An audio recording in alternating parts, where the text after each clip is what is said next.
Hi friends, horror സ്റ്റോറികൾ ഇഷ്ടപ്പെടുന്ന എല്ലാവർക്കും MS horror മീഡിയയിലേക്ക് സ്വാഗതം. ഇന്ന് ഞാൻ കേട്ട ഒരു കഥ പറയാം. ഒരുപാട് ചിത്രങ്ങൾ ഉൾപ്പെടുത്തിക്കൊണ്ട് കഥ പറയുമോ എന്ന് ഒരു സുഹൃത്ത് ആവശ്യപ്പെട്ടിരുന്നു. എന്നാൽ ഒരുപാട് ചിത്രങ്ങൾ ഉൾപ്പെടുത്തി കഥ പറയുവാൻ ഇപ്പോൾ സാധിക്കുകയില്ല. അതിന് ചില പ്രശ്നങ്ങളൊക്കെയുണ്ട്. അതുകൊണ്ട് ഞാൻ എഴുതിയ ബുക്സിൻ്റെ കുറച്ച് പേജുകളും കുറച്ച് ചിത്രങ്ങളും ഉൾപ്പെടുത്തിക്കൊണ്ട് കഥ പ്രസൻറ്റ് ചെയ്യാം. എന്നാൽ കഥ കേട്ടോളൂ.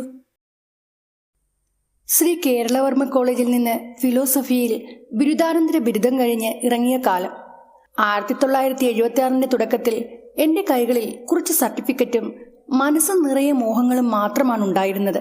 നാളെയെക്കുറിച്ചുള്ള വലിയ പ്രതീക്ഷകളുമായി ഞാൻ തൃശൂർ നഗരത്തിലെ തിരക്കേറിയ തെരുവുകളിലൂടെ അലഞ്ഞു തിരിഞ്ഞു. പലയിടത്തും ജോലിക്കായി അപേക്ഷിച്ചു. ചില മഹാന്മാരെ കണ്ട് അവരുടെ വായ്ത്താളം കേട്ട് ജോലി കിട്ടുമെന്ന പ്രതീക്ഷയിൽ ഞാൻ അവർക്ക് പണം കൊടുത്തു. ഓരോ ഓഫീസുകൾ കയറിയിറങ്ങാനുള്ള യാത്രാ ചെലവും വിശപ്പടക്കാനുള്ള വകയും കൂടി ആയപ്പോൾ എൻ്റെ കൈവശമുണ്ടായിരുന്ന ചെറിയ തുക പെട്ടെന്ന് തീർന്നുപോയി. ജോലിയൊട്ട് കിട്ടിയതുമില്ല. ഞാൻ ആകെ ധർമ്മസങ്കടത്തിലുമായി. പഴയ ഒല്ലൂർ മാർക്കറ്റിനടുത്തുള്ള ഒരു കുടിസം മുറിയിലാണ് ഞാൻ അന്ന് താമസിച്ചിരുന്നത്. മാസങ്ങൾ 2 കഴിഞ്ഞു. പോക്കറ്റ് പൂർണ്ണമായും ശൂന്യമായി. മുറിവാടക കൊടുക്കാൻ ഒരു വഴിയുമില്ലാതെ കുടിശ്ശിക കുന്നുകൂടിയപ്പോൾ ആരും കാണാതെ ഞാൻ ഒരു ദിവസം പുലർച്ചെ അവിടെ നിന്നിറങ്ങി. ആരോടും യാത്ര പറഞ്ഞതുമില്ല, കൊടുക്കാനുള്ള വാടക കൊടുത്തതുമില്ല. അന്ന് രാത്രി ഞാൻ നേരെ പോയത് പുഴ കടന്ന് അക്കരയിലുള്ള ഒരു ഗ്രാമത്തിലേക്കായിരുന്നു. കടത്തുകാരന് കൊടുക്കാൻ പോലും കാശില്ലാതെ വഞ്ചിയിലിരുന്ന് പുഴയിലെ ഓളപ്പരപ്പിലേക്ക് നോക്കിയിരുന്നപ്പോൾ എൻ്റെ മനസ്സ് എന്നോട് മന്ത്രിച്ചു, എനിക്കൊരു ജോലി കിട്ടിയാൽ ഈ കടം ഞാൻ തീർക്കും. എപ്പോഴെങ്കിലും ഞാൻ ഇവിടേക്ക് തിരിച്ചു വരും. പിന്നീടുള്ള 4 വർഷക്കാലം ആ പുഴയോരവും അതിന്റെ പരിസര പ്രദേശങ്ങളുമായിരുന്നു എന്റെ താവളം. ആ നഗരത്തിന്റെ പ്രധാനപ്പെട്ട ഓരോ കോണുകളിലും എന്റെ കാൽപ്പാടുകൾ പതിഞ്ഞ ആ 4 വർഷങ്ങൾ. പഴയ അങ്ങാടിയുടെ വളഞ്ഞു പുളഞ്ഞിടുങ്ങിയ ഇടനാഴികളിലൂടെയും പുകയും പൊടിയും നിറഞ്ഞ ഫാക്ടറിയുടെ ഓഫീസ് കെട്ടിടങ്ങളിലും ഞാനൊരു തൊഴിലിനായി അലഞ്ഞു തിരിഞ്ഞു. അങ്ങനെ ഞാനൊരു ഇഷ്ടിക ചുളയിലെത്തി. ഒന്നല്ല, ഒരുപാട് ഇഷ്ടിക ചുളകൾ ആ പരിസരത്തുണ്ടായിരുന്നു. അവയിൽ ഓരോന്നിലും ഒരുപാട് തൊഴിലാളികൾ ജോലി ചെയ്യുന്നുണ്ടായിരുന്നു. ചൂളകൾക്കടുത്തുള്ള താൽക്കാലിക ഷെഡുകളിലും ഓലമേഞ്ഞ ലയങ്ങളിലുമായിരുന്നു അവരുടെ താമസം. എന്റെ കൈവശമുണ്ടായിരുന്ന, ഞാൻ പൊന്നുപോലെ സൂക്ഷിച്ചിരുന്ന സർട്ടിഫിക്കറ്റുകൾക്കൊന്നും തരാൻ കഴിയാതിരുന്ന പലതും ലഭിച്ചത് ആ ഇഷ്ടിക ചൂളകളിൽ ഒന്നിൽ നിന്നാണ്. ആ തൊഴിലാളികളോടൊപ്പം ഞാൻ ഇവിടെ താമസം തുടങ്ങി. പുഴയോരത്ത് കൂട്ടിയിട്ട കളിമണ്ണ് ചുമക്കുന്നവരും രാത്രിയെന്നോ പകലെന്നോ ഇല്ലാതെ ഉറക്കമിളച്ച് ചുട്ടുപൊള്ളുന്ന ഇഷ്ടിക ചൂളയ്ക്ക് മുന്നിൽ നിന്ന് ഇഷ്ടിക ചുട്ടെടുക്കുന്നവരുമായ ഒരു കൂട്ടം പാവം മനുഷ്യർക്കൊപ്പം ഞാനും അവിടെ കഴിഞ്ഞുകൂടി. ആ കരിവുരുണ്ട ജീവിതങ്ങൾക്കിടയിൽ ഞാൻ അവരിൽ ഒരാളായി മാറി. ആ ലയം മെയിൻ റോഡിന്റെ വലതുവശത്തായിട്ട് വരും. വലിയ തടിത്തൂണുകളിൽ താങ്ങി നിർത്തിയ വലിയൊരു തകര ഷെഡ്. അതിന്റെ നിരപ്പല്ലാത്ത തറയിൽ കയറുപാകിയ കുറച്ച് കട്ടിലുകൾ നിരത്തിയിട്ടുണ്ടായിരുന്നു. ചുമരുകളൊന്നും സിമന്റ് തേച്ചിരുന്നില്ല. ചെങ്കല്ലുകൾ ചുമ്മാ അടുക്കി വെച്ചൊരു മറ മാത്രമായിരുന്നു അതിന്റെ ഭിത്തികൾ. കൈവശമുള്ള ചെറിയ സാധനങ്ങൾ സുരക്ഷിതമായി വെക്കാൻ പോലും അവിടെ പെട്ടികളോ അലമാരകളോ അങ്ങനെ ഒന്നും ഉണ്ടായിരുന്നില്ല. ഷെഡിന്റെ പിന്നാമ്പുറത്ത് പേരിനൊരടുക്കള. അടുക്കള വാതിൽ വഴി പുറത്തേക്കിറങ്ങിയാൽ കോണിലായി ഒരു കക്കൂസ് കാണാം. കീറിയ പഴഞ്ചൻ പനമ്പായ കൊണ്ടായിരുന്നു അതിന്റെ വാതിൽ. അഴുക്ക് പിടിച്ചതും ഒട്ടുന്നതുമായ തലയിണകൾ. വർഷങ്ങളായി അവിടുത്തെ തൊഴിലാളികളുടെ മേത്തെ അഴുക്കും വിയർപ്പും വലിച്ചെടുത്തതുപോലെ തോന്നിക്കുന്ന കിടക്ക വിരികളും കൊതുകുവലകളും. കൊതുകുവലയില്ലാതെ കിടന്നാൽ മലേറിയ പിടിപെടുമെന്ന് ഉറപ്പാണ്. ഇനി അതിനുള്ളിൽ കിടന്നാലോ ചൂട് കാരണം ശ്വാസം മുട്ടി മരിക്കുമെന്ന അവസ്ഥയും. ആ ലയത്തിൽ അവിവാഹിതരും കുടുംബം തകർന്നതുമായ പുരുഷന്മാർ വെവ്വേറെയായിരുന്നു താമസിച്ചിരുന്നത്. റിക്ഷയോടിക്കുന്നവരും മറ്റു തൊഴിലാളികളും ഷെഡിന്റെ വേറൊരു ഭാഗത്തും അന്തിയുറങ്ങും.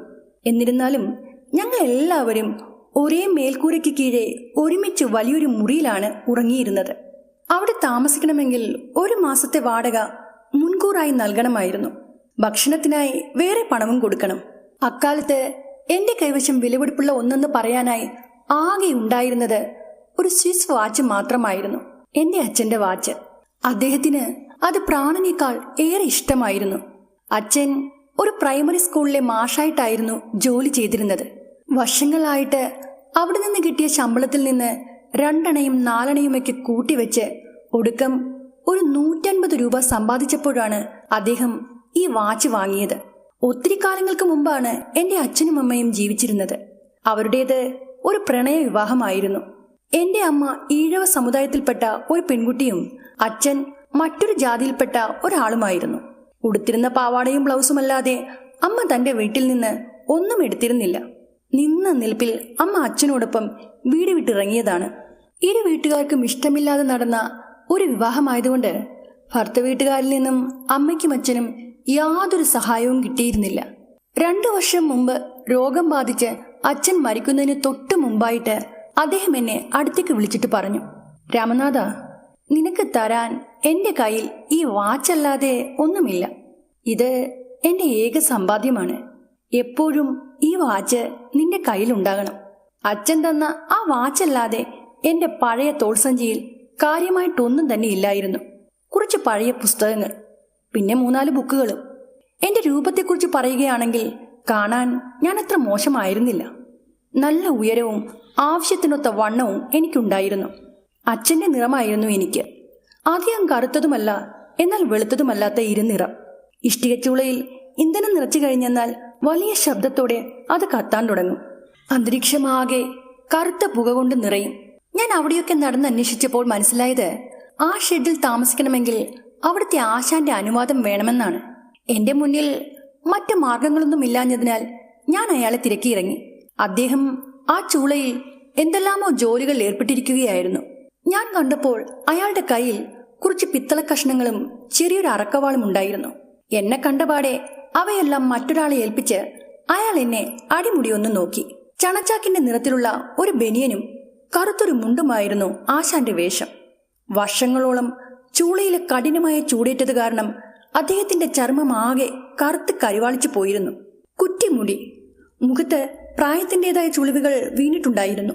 നീളമുള്ള നരച്ച താടി ഒതുക്കമില്ലാതെ വളർന്നിറങ്ങിയിരുന്നു. ആ മനുഷ്യന്റെ വസ്ത്രത്തിലും, എന്തിന് അങ്ങയുടെ പഴകിത്തേഞ്ഞ റബ്ബർ ചെരുപ്പിനുള്ളിലെ കാലുകൾ പോലും നിറയെ ചാരവും ഇഷ്ടികപ്പൊടിയും പറ്റിപ്പിടിച്ചിട്ടുണ്ടായിരുന്നു. അയാൾ എന്റെ മുഖത്തേക്ക് കൂർപ്പിച്ചൊന്ന് നോക്കി. ആരാ? എന്താ വേണ്ടത്? ചൂളയിലെ തൊഴിലാളികളോട് ഈ ഒച്ചപ്പാടിനിടയിൽ ദിവസവും കാറിക്കൂവി സംസാരിക്കുന്നതിൽ നിന്ന് രൂപപ്പെട്ട നന്നേ പരുക്കനായ ഒരു ശബ്ദമായിരുന്നു ആശാന്റേത്. പക്ഷേ നല്ല ബഹുമാനത്തോടെ ഞാൻ അദ്ദേഹത്തോട് സംസാരിച്ചു. എന്റെ വസ്ത്രധാരണത്തിൽ ദാരിദ്ര്യം നിഴലിച്ചിരുന്നെങ്കിലും ഒരു വിദ്യാസമ്പന്നന്റെ പെരുമാറ്റ രീതിയായിരുന്നു എന്റേത്. അതോടെ ആശാന്റെ ശബ്ദം അല്പം മൃദുവായി. നീ തെക്കൻ നാട്ടിൽ നിന്ന് വരുന്നതാണോ? അല്ല, ഞാൻ ഏറെ വിനയത്തോടെ മറുപടി നൽകി. ഞാൻ ഫിലോസഫിയിൽ MA കഴിഞ്ഞതാണ്. ഒരു ജോലി അന്വേഷിച്ച് നടക്കുകയാണ്. ഇതിനു മുമ്പ് നീ എവിടെയായിരുന്നു? ടൗണിലായിരുന്നു. ഞാൻ തൃശ്ശൂരിലാണ് താമസിച്ചിരുന്നത്. ഈ പുഴ കിടന്ന് നീ എന്താ പിന്നെ ഇങ്ങോട്ട് പോകുന്നത്? നിന്റെ പഠിപ്പിനൊത്ത ജോലിയൊന്നും ഈ ഇഷ്ടിക ചൂളയിലില്ല. ഇവിടെ അടുത്ത് എന്തെങ്കിലും ഒരു ജോലി കണ്ടെത്തുന്നതുവരെ എനിക്ക് താമസിക്കാൻ ഒരിടം വേണമായിരുന്നു. അക്കരയില് മുറിവാടക കൂടുതലാണ്. എനിക്കത് താങ്ങാൻ കഴിഞ്ഞില്ല. ആശാൻ എന്നെ കണ്ണുകൾ കൊണ്ടൊഴിഞ്ഞു. എന്നിട്ട് അയാളുടെ പരിക്കൻ ശബ്ദത്തിൽ പറഞ്ഞു, നീ ഇവിടെ നിന്നോ. നിനക്ക് ആഹാരവും കിടക്കാൻ ഒരിടവും തരാം. കട്ടിലിന് വാടക 100, പിന്നെ ഭക്ഷണത്തിന് 300. അങ്ങനെ 400 രൂപ നീ എനിക്ക് മുൻകൂറായി തരണം. ശരി ആശാനെ, ഞാൻ സമ്മതമെന്ന മട്ടിൽ. ആശാൻ അപ്പോഴേക്കും അവിടെയുണ്ടായിരുന്ന ഒരു മെലിഞ്ഞ പയ്യനെ അടുത്തേക്ക് വിളിച്ചു. ഏകദേശം അവന് ഒരു 15 വയസ്സ് പ്രായം വരും. അവന്റെ മുഖത്തെ ക്ഷീണവും അവൻ ധരിച്ചിരുന്ന മുഷിഞ്ഞ വസ്ത്രങ്ങളിൽ നിന്നും ആ ചെക്കന്റെ വിഷമാവസ്ഥ എനിക്ക് മനസ്സിലാക്കാൻ കഴിഞ്ഞു. ഇദ്ദേഹത്തിന് ആ ഷെഡിന്റെ അകവശമൊന്ന് കാണിച്ചു കൊടുക്കടാ. ആശാന്റെ ആജ്ഞ കേട്ടപാടെ ആ പയ്യൻ എന്നെ ഷെഡിലേക്ക് കൂട്ടിക്കൊണ്ടുപോയി. ഇവിടേക്ക് വന്നപ്പോഴേ തൊഴിലാളികൾ താമസിക്കുന്ന ആ ഷെഡ് ഞാൻ സന്ദർശിച്ച കാര്യം ആശാൻ അറിഞ്ഞിരുന്നില്ല. ഞാനതൊട്ട് പറയാനും പോയില്ല. ആ ഷെഡിന്റെ അകവശം ആദ്യമായി കാണുന്നത് പോലെ ഞാൻ അവിടെയെല്ലാം കണ്ണോടിച്ചു. പിന്നീട് ആശാന്റെ അടുത്തേക്ക് തന്നെ ഞാൻ തിരിച്ചു ചെന്നു. എങ്ങനെയുണ്ട് സ്ഥലം? കൊള്ളാം. ഒരു ജോലി തരപ്പെടുന്നതുവരെയും ഇവിടെ താമസിക്കാനാ എൻ്റെ തീരുമാനം.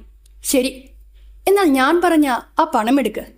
അദ്ദേഹം ഏറെ പ്രതീക്ഷയോടെ എൻ്റെ മുഖത്തേക്ക് നോക്കി. ഞാൻ ഉമിനീരിറക്കിക്കൊണ്ട് വലിയ പ്രയാസത്തോടെ പറഞ്ഞു, ഇപ്പോൾ എൻ്റെ കൈവശം അത്രയും പണമില്ല. കുറച്ച് ദിവസങ്ങൾക്കുള്ളിൽ ഞാൻ ആ പണം തരാം. ദയവായി ഇവിടെ താമസിക്കാൻ എനിക്ക് ഒരിടം തരാമോ? ഞാൻ നേരത്തെ പറഞ്ഞതുപോലെ ആശാൻ തുടക്കം മുതലേ എന്നോട് അല്പം കരുണയോടെയാണ് പെരുമാറിയത്. എന്റെ മറുപടി കേട്ട് അദ്ദേഹം നിശബ്ദനായി. പിന്നീട് പുഴവക്കത്തേക്ക് നോക്കി എന്തൊക്കെയോ ആലോചിച്ചു. അയാൾ എന്തായിരിക്കും ആ സമയത്ത് ചിന്തിച്ചിട്ടുണ്ടാവുക? അല്പനേരത്തെ മൗനത്തിന് ശേഷം ആശാൻ എന്നോട് പറഞ്ഞു, അപ്പോൾ നിന്റെ കയ്യിൽ പണമില്ല അല്ലേ? വീണ്ടും മൗനം. പിന്നീട് തുടർന്നു. ഇത്തവണ അദ്ദേഹത്തിന്റെ ആ ശബ്ദം കൂടുതൽ സോഫ്റ്റ് ആയിരുന്നു. ഞാനിവിടെ വന്നിട്ട് ഒരുപാട് കാലമായി. കുറേയേറെ മനുഷ്യരെ കണ്ടു, അവരുമായിട്ട് ഇടപഴകി. ഇവിടെ പണിയെടുക്കുന്ന ഈ തൊഴിലാളികളുണ്ടല്ലോ, അവർക്ക് പണക്കാർക്കില്ലാത്ത ഒരു മേന്മയുണ്ട്: ദയ, സഹജീവികളോടുള്ള സ്നേഹം. കുറച്ചുനാൾ നീ അവർക്കിടയിൽ കഴിയുമ്പോൾ നിനക്കത് തനിയെ മനസ്സിലാകും. ആശാൻ തൊട്ടടുത്തുള്ള അടുക്കള ഭാഗത്തേക്ക് കൈ ചൂണ്ടി. ഇവിടുത്തെ ഭക്ഷണമൊക്കെ മിക്കപ്പോഴും ഒരേപോലെയാണ്. രാവിലെ നല്ല ചൂടുള്ള കഞ്ഞി കിട്ടും, ഉച്ചയ്ക്ക് 3-4 തരം കറി കൂട്ടി ഊണുണ്ടാവും, വൈകിട്ട് ചിലപ്പോൾ പലഹാരവും കാണും. പകൽ സമയത്ത് അവിടെ സ്വസ്ഥമായി കിടക്കാൻ ആർക്കും കഴിയുമായിരുന്നില്ല. ചൂളയിലെ കടുത്ത ചൂടും പുകയും തടിവെട്ടുന്ന ശബ്ദവും നേരം ഇരുട്ടും വരെ നീണ്ടു നിൽക്കും, ഞായറാഴ്ചകൾ ഒഴികെ. അന്ന് മാത്രമായിരുന്നു തൊഴിലാളികൾക്ക് ആ നരകതുല്യമായ ജോലിയിൽ നിന്ന് വിടുതൽ കിട്ടുന്ന ഒരേ ഒരു ദിവസം. രാവിലത്തെ കഞ്ഞുകൂടി കഴിഞ്ഞാൽ അവർ തങ്ങളുടെ കൈവശമുള്ള ഏറ്റവും നല്ല വസ്ത്രങ്ങൾ എടുത്തുടുത്തുകൊണ്ട് അക്കരയ്ക്ക് പുറപ്പെടും. ഒല്ലൂരിലെയോ ടൗണിലെയോ ഹോട്ടലുകളിൽ നിന്ന് ഇഷ്ടമുള്ള ഭക്ഷണം കഴിക്കും. സിനിമ ടാക്കീസിൽ കയറി സിനിമ കാണും. ഒടുവിൽ കയ്യിലെ കാശ് മൊത്തം തീരുമ്പോൾ അവർ ഷെഡിൽ തിരിച്ചെത്തും. എന്നാൽ ആശാൻ, അദ്ദേഹം ചുറ്റുമുള്ളവരിൽ നിന്നൊക്കെ തികച്ചും വ്യത്യസ്തനായിരുന്നു. അങ്ങാടിക്കടുത്തെവിടെയോ അദ്ദേഹം ഒരു പഴയ മോട്ടോർ സൈക്കിൾ സൂക്ഷിച്ചിട്ടുണ്ടായിരുന്നു. ഞായറാഴ്ചകളിലെല്ലാം ആശാൻ അതിൽ കയറി എങ്ങോട്ടോ പോകും. അദ്ദേഹമില്ലാത്ത ആ ഞായറാഴ്ചകൾ എനിക്ക് ശരിക്കും വിശ്രമത്തിനുള്ള ദിവസങ്ങളായിരുന്നു. ഞാൻ കട്ടിൽ നീണ്ടു നിവർന്നു കിടന്ന് അന്നത്തെ പത്രം വായിക്കും. ആദ്യത്തെ താൾ മുതൽ അവസാനത്തെ താൾ വരെ അരിച്ചു പേർക്കും. പ്രധാനമായും ജോലി ഒഴിവുകൾ ഉണ്ടോ എന്നറിയാനായിരുന്നു ഞാൻ പത്രം വായിച്ചിരുന്നത്. ആ ആദ്യത്തെ ദിവസത്തിന് ശേഷം ആശാൻ എന്നോട് വാടക കാശിനെ പറ്റി പിന്നീട് ഒരിക്കൽ പോലും ചോദിച്ചതേയില്ല. ഇവനെപ്പോലൊരു ദരിദ്രവാസി ഇവിടെ നിന്ന് എങ്ങോട്ടോടി പോകാനാണ്? നല്ലൊരു ജോലി കിട്ടുന്നതുവരെ അവൻ ഇവിടെ എവിടെയെങ്കിലും കഴിഞ്ഞോട്ടെ എന്ന് ഒരുപക്ഷെ മൂപ്പർ ഓർത്തു കാണും. ഞാൻ ആ ഷെഡിൽ തൊഴിലാളികൾക്കൊപ്പം താമസിച്ചിരുന്നെങ്കിലും അവരെ പോലെ ഇഷ്ടിക ചൂളയിൽ ജോലി ചെയ്തിരുന്നില്ല. എങ്കിൽ പോലും എന്റെ സാന്നിധ്യം അവർക്ക് വലിയൊരു ആശ്വാസമായി മാറി. നാട്ടിൽ നിന്ന് അവർക്ക് കത്ത് വരുമ്പോഴോ അല്ലെങ്കിൽ അവരുടെ പ്രിയപ്പെട്ടവർക്ക് വേണ്ടി കത്തുകൾ എഴുതേണ്ടി വരുമ്പോഴോ അവരെല്ലാം തന്നെ എന്റെ സഹായം തേടുമായിരുന്നു. ഞാനവർക്ക് കത്തുകൾ എഴുതി കൊടുത്തു. വീട്ടിലേക്ക് പണം അയക്കാനുള്ള മണി ഓർഡർ ഫോമുകൾ പൂരിപ്പിച്ചു നൽകി. ഷെഡിലെ അടുക്കളയിലേക്ക് ആവശ്യമായ പലചരക്ക് സാധനങ്ങളുടെ കണക്കുകൾ ഞാൻ എഴുതി സൂക്ഷിക്കുമായിരുന്നു. ചിലപ്പോഴൊക്കെ പാചകക്കാരനായ നാരായണ ചേട്ടനോടൊപ്പം ഞാൻ സാധനങ്ങൾ വാങ്ങാൻ അങ്ങാടിയിലും പോകുമായിരുന്നു. അങ്ങനെ ആ ഇഷ്ടിക ചൂളയിലെ പാവം തൊഴിലാളികളുടെ കുട്ടി മാഷായി ഞാൻ അവർക്കൊപ്പം ജീവിച്ചു പോന്നു. അങ്ങനെയിരിക്കെ ഒരു ഞായറാഴ്ചയാണ് ആ സംഭവം നടന്നത്. രാവിലെ ഏകദേശം 10 മണിയായിട്ടുണ്ടാകും. വലിയ പണക്കാരനാണെന്ന് തോന്നിക്കുന്ന പ്രായം ചെന്ന ഒരാൾ ഒരു കറുത്ത അംബാസിഡർ കാറിൽ വന്നിറങ്ങി. നല്ല വെളുത്ത് തുടുത്ത ശരീരം, കുടവേറൊക്കെയുണ്ട്. വീതിയേറിയ സ്വർണ്ണക്കരയുള്ള മുണ്ടുടുത്ത ഒരാൾ. വെളുത്തു തിളങ്ങുന്ന മിനുസമേറിയ ഒരു തോൾമുണ്ട് അയാൾ പുതച്ചിരുന്നു. ഷർട്ട് ധരിക്കാഞ്ഞതിനാൽ മാറിൽ പിണഞ്ഞു കിടക്കുന്ന പൂനൂല് കാണാമായിരുന്നു. തടിച്ച സ്വർണമാലകളും ചെറുതും വലുതുമായ രുദ്രാക്ഷമാലകളും അയാൾ കഴുത്തിൽ അണിഞ്ഞിരുന്നു. നെറ്റിയിൽ കുങ്കുമക്കുറി. ഒറ്റ നോട്ടത്തിൽ തന്നെ പ്രതാപിയായ ഏതോ ഒരു ജന്മിയാണ് അയാളെന്ന് ഞാൻ ഊഹിച്ചു.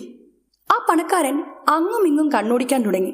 ഞാനപ്പോൾ ഇഷ്ടിക ചുളിക്ക് മുന്നിലുള്ള ഒരു ചായപ്പീടികയുടെ ബെഞ്ചിലിരുന്ന് പത്രം വായിച്ചുകൊണ്ട് ചായ കുടിക്കുകയായിരുന്നു. അയാൾ ആരെയോ തിരകെയാണെന്ന് തോന്നിയപ്പോൾ ഞാൻ എഴുന്നേറ്റ് അയാളുടെ അടുത്തേക്ക് ചെന്നു. ആരെയാ അന്വേഷിക്കുന്നത്? ഈ തടിക്കച്ചവടം നടത്തുന്ന ഇരവി ഇവിടെ ഇല്ലേ? ഇരവി, അത് നമ്മുടെ ആശാന്റെ പേരാണ്. ഇരവി ആശാൻ സൈഡ് ബിസിനസ് ആയിട്ട് തടിക്കച്ചവടവും ചെയ്യുന്നുണ്ട്. അദ്ദേഹത്തിന്റെ ചോദ്യത്തിന് മറുപടിയായി ഞാൻ പറഞ്ഞു, ഇല്ല, ഇന്ന് ഞായറാഴ്ച ആയതുകൊണ്ട് ആശാൻ പുറത്തെവിടെയോ പോയിരിക്കുകയാണ്. ഛേ, ഇത് വലിയ ബുദ്ധിമുട്ടായല്ലോ. അയാളുടെ ശബ്ദത്തിൽ വല്ലാത്ത അതൃപ്തി നിറഞ്ഞിരുന്നു. ഞാൻ ഇവിടെയാണ് താമസിക്കുന്നത്. ആവശ്യം എന്താണെന്ന് പറഞ്ഞിരുന്നെങ്കിൽ എനിക്കൊരു പക്ഷേ താങ്കളെ സഹായിക്കുവാൻ കഴിഞ്ഞേക്കും. എനിക്ക് കുറച്ച് തടി ആവശ്യമുണ്ട്. വൈകുന്നേരമാകുമ്പോഴേക്കും ആശാൻ മടങ്ങിയെത്തും. താങ്കൾ വന്ന കാര്യം ഞാൻ അദ്ദേഹത്തെ അറിയിക്കാം. പക്ഷേ ഞാൻ തിരയുന്ന ആ തടി അത് ഇരവിയുടെ കൈവശം ഉണ്ടാകുമോ എന്ന് എനിക്ക് സംശയമുണ്ട്. താങ്കൾ എന്തിനു വേണ്ടിയാണ് തടി നോക്കുന്നത്? എന്തെങ്കിലും ഫർണിച്ചർ പണിയാനാണോ? അതോ വീട് പണിയാനുള്ള തടിക്കൂട്ടിനാണോ? അതൊരു പ്രത്യേക ആവശ്യത്തിനാണ്. ശരി, പ്ലാവ്, തേക്ക്, ഈട്ടി, മരുത്, അതോ കാട്ടുവാക വേണോ? ഏയ്, അതൊന്നും വേണ്ട. എനിക്കാവശ്യം നല്ല സുഗന്ധമുള്ള അകിലിന്റെ തടിയാണ്. അതിവിടെ കിട്ടുമോ? ഞാനൊന്ന് പതറി. അത് കൃത്യമായി പറയാൻ എനിക്കിപ്പോൾ ആവില്ല. ആ തടി വളരെ അപൂർവമാണെന്നാണ് എൻ്റെ അറിവ്. ഒരു കാര്യം ചെയ്യൂ, താങ്കളുടെ അഡ്രസ്സ് തന്നിട്ട് പോകൂ. ആശാനോട് അന്വേഷിച്ചിട്ട് നാളെ ഞാൻ നേരിട്ട് വന്ന് വിവരം അറിയിക്കാം. അന്ന് രാത്രി അത്താഴം കഴിക്കാനിരുന്നപ്പോൾ ഞാൻ ഇരവി ആശാനോട് കാര്യങ്ങളെല്ലാം തുറന്നു പറഞ്ഞു. ആശാൻ അല്പനേരം ആലോചിച്ചിട്ട് പറഞ്ഞു, അതത്ര എളുപ്പത്തിൽ കിട്ടാൻ വഴിയില്ലടാ. കുറച്ചൊന്ന് അന്വേഷിക്കേണ്ടി വരും. അക്കരയില് പഴയ ബോട്ടുകളും വള്ളങ്ങളും പൊളിക്കുന്ന ഒരു സ്ഥലമുണ്ട്. അവിടെ ഏതെങ്കിലും ബ്രോക്കറിന്റെ കൈവശം നീ പറഞ്ഞ നല്ല അകിലിന്റെ തടി കാണാൻ സാധ്യതയുണ്ട്. നമ്മൾ പോയി തിരയേണ്ടി വരും. പക്ഷെ ഇവിടെ ഇപ്പോൾ നല്ല പണിത്തിരക്കാണ്. ഒരുപാട് ഓർഡറുകൾ ബാക്കി കിടക്കുകയാ. ഈ സമയത്ത് ഈ പണിക്കിറങ്ങാൻ ആർക്കാ നേരം? ആശാൻ വരില്ലെന്ന് എനിക്ക് ഉറപ്പായി. അതിനാൽ ഞാൻ മൂപ്പരോട് തടിക്കച്ചവടം നടത്തുന്ന സ്ഥലങ്ങളെപ്പറ്റിയും ബ്രോക്കർമാരെ കുറിച്ചും ചോദിച്ചറിഞ്ഞു. അങ്ങനെ പിറ്റേന്ന് രാവിലെ ഞാൻ അക്കരയ്ക്ക് പോയി തടിക്കച്ചവടം നടത്തുന്ന വലിയ കൂപ്പുകളിലൊക്കെ തിരഞ്ഞു. ഒടുവിൽ ചെറിയൊരു തടിമില്ലിന്റെ ഒരു മൂലയിൽ നിന്ന് ഞാൻ അന്വേഷിച്ച് നടന്ന ആ തടി കിട്ടി. ഏതോ വലിയ കോവിലകം പൊളിച്ചപ്പോൾ കിട്ടിയ തൂണുകളും ഉത്തരങ്ങളും കഴുക്കോലുകളും അങ്ങനെ എല്ലാം തന്നെ അവിടെ കൂട്ടിയിട്ടിട്ടുണ്ടായിരുന്നു. നല്ല കാതലുള്ള തടിയായിരുന്നു അത്. ഒരടി വീതിയും ഒരടി ഘനവും 15 അടി നീളവുമുള്ള ഭീമൻ തടികൾ. കഴുക്കോലുകൾക്കാണെങ്കിൽ 6 ഇഞ്ച് വീതിയും 4 ഇഞ്ച് കനവും 4 അടി നീളവും ഉണ്ടായിരുന്നു. ദ്രവിക്കാത്ത തടികൾക്ക് ഏതാണ്ട് 200 വർഷത്തെ പഴക്കമുണ്ടായിരുന്നു. ആ തടികൾ അവർ വിൽക്കുന്നത് അടിക്കണക്കിനല്ല, മറിച്ച് കഷ്ണങ്ങളുടെ എണ്ണത്തിലാണ്.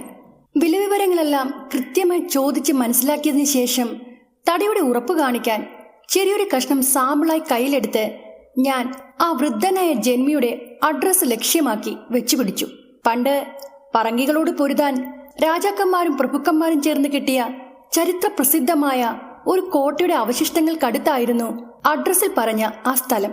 പുഴക്കരയോട് ചേർന്ന് ഒരു തുരുത്ത് പോലെ കിടക്കുന്ന പ്രദേശം. പണ്ടുകാലത്ത് ഏറെ പ്രതാപത്തോടെ നിന്ന, എന്നാൽ ഇന്ന് തകർന്ന് തരിപ്പണമായി കിടക്കുന്ന ആ വലിയ കോട്ടയുടെ മുകളിൽ അറയാൽ മരങ്ങൾ വളർന്നു പൊങ്ങിയിട്ടുണ്ടായിരുന്നു. കോട്ടയുടെ പരിസരത്തെല്ലാം കാട്ടുചെടികളും മുൾപടർപ്പും നിറഞ്ഞു നിന്നിരുന്നു.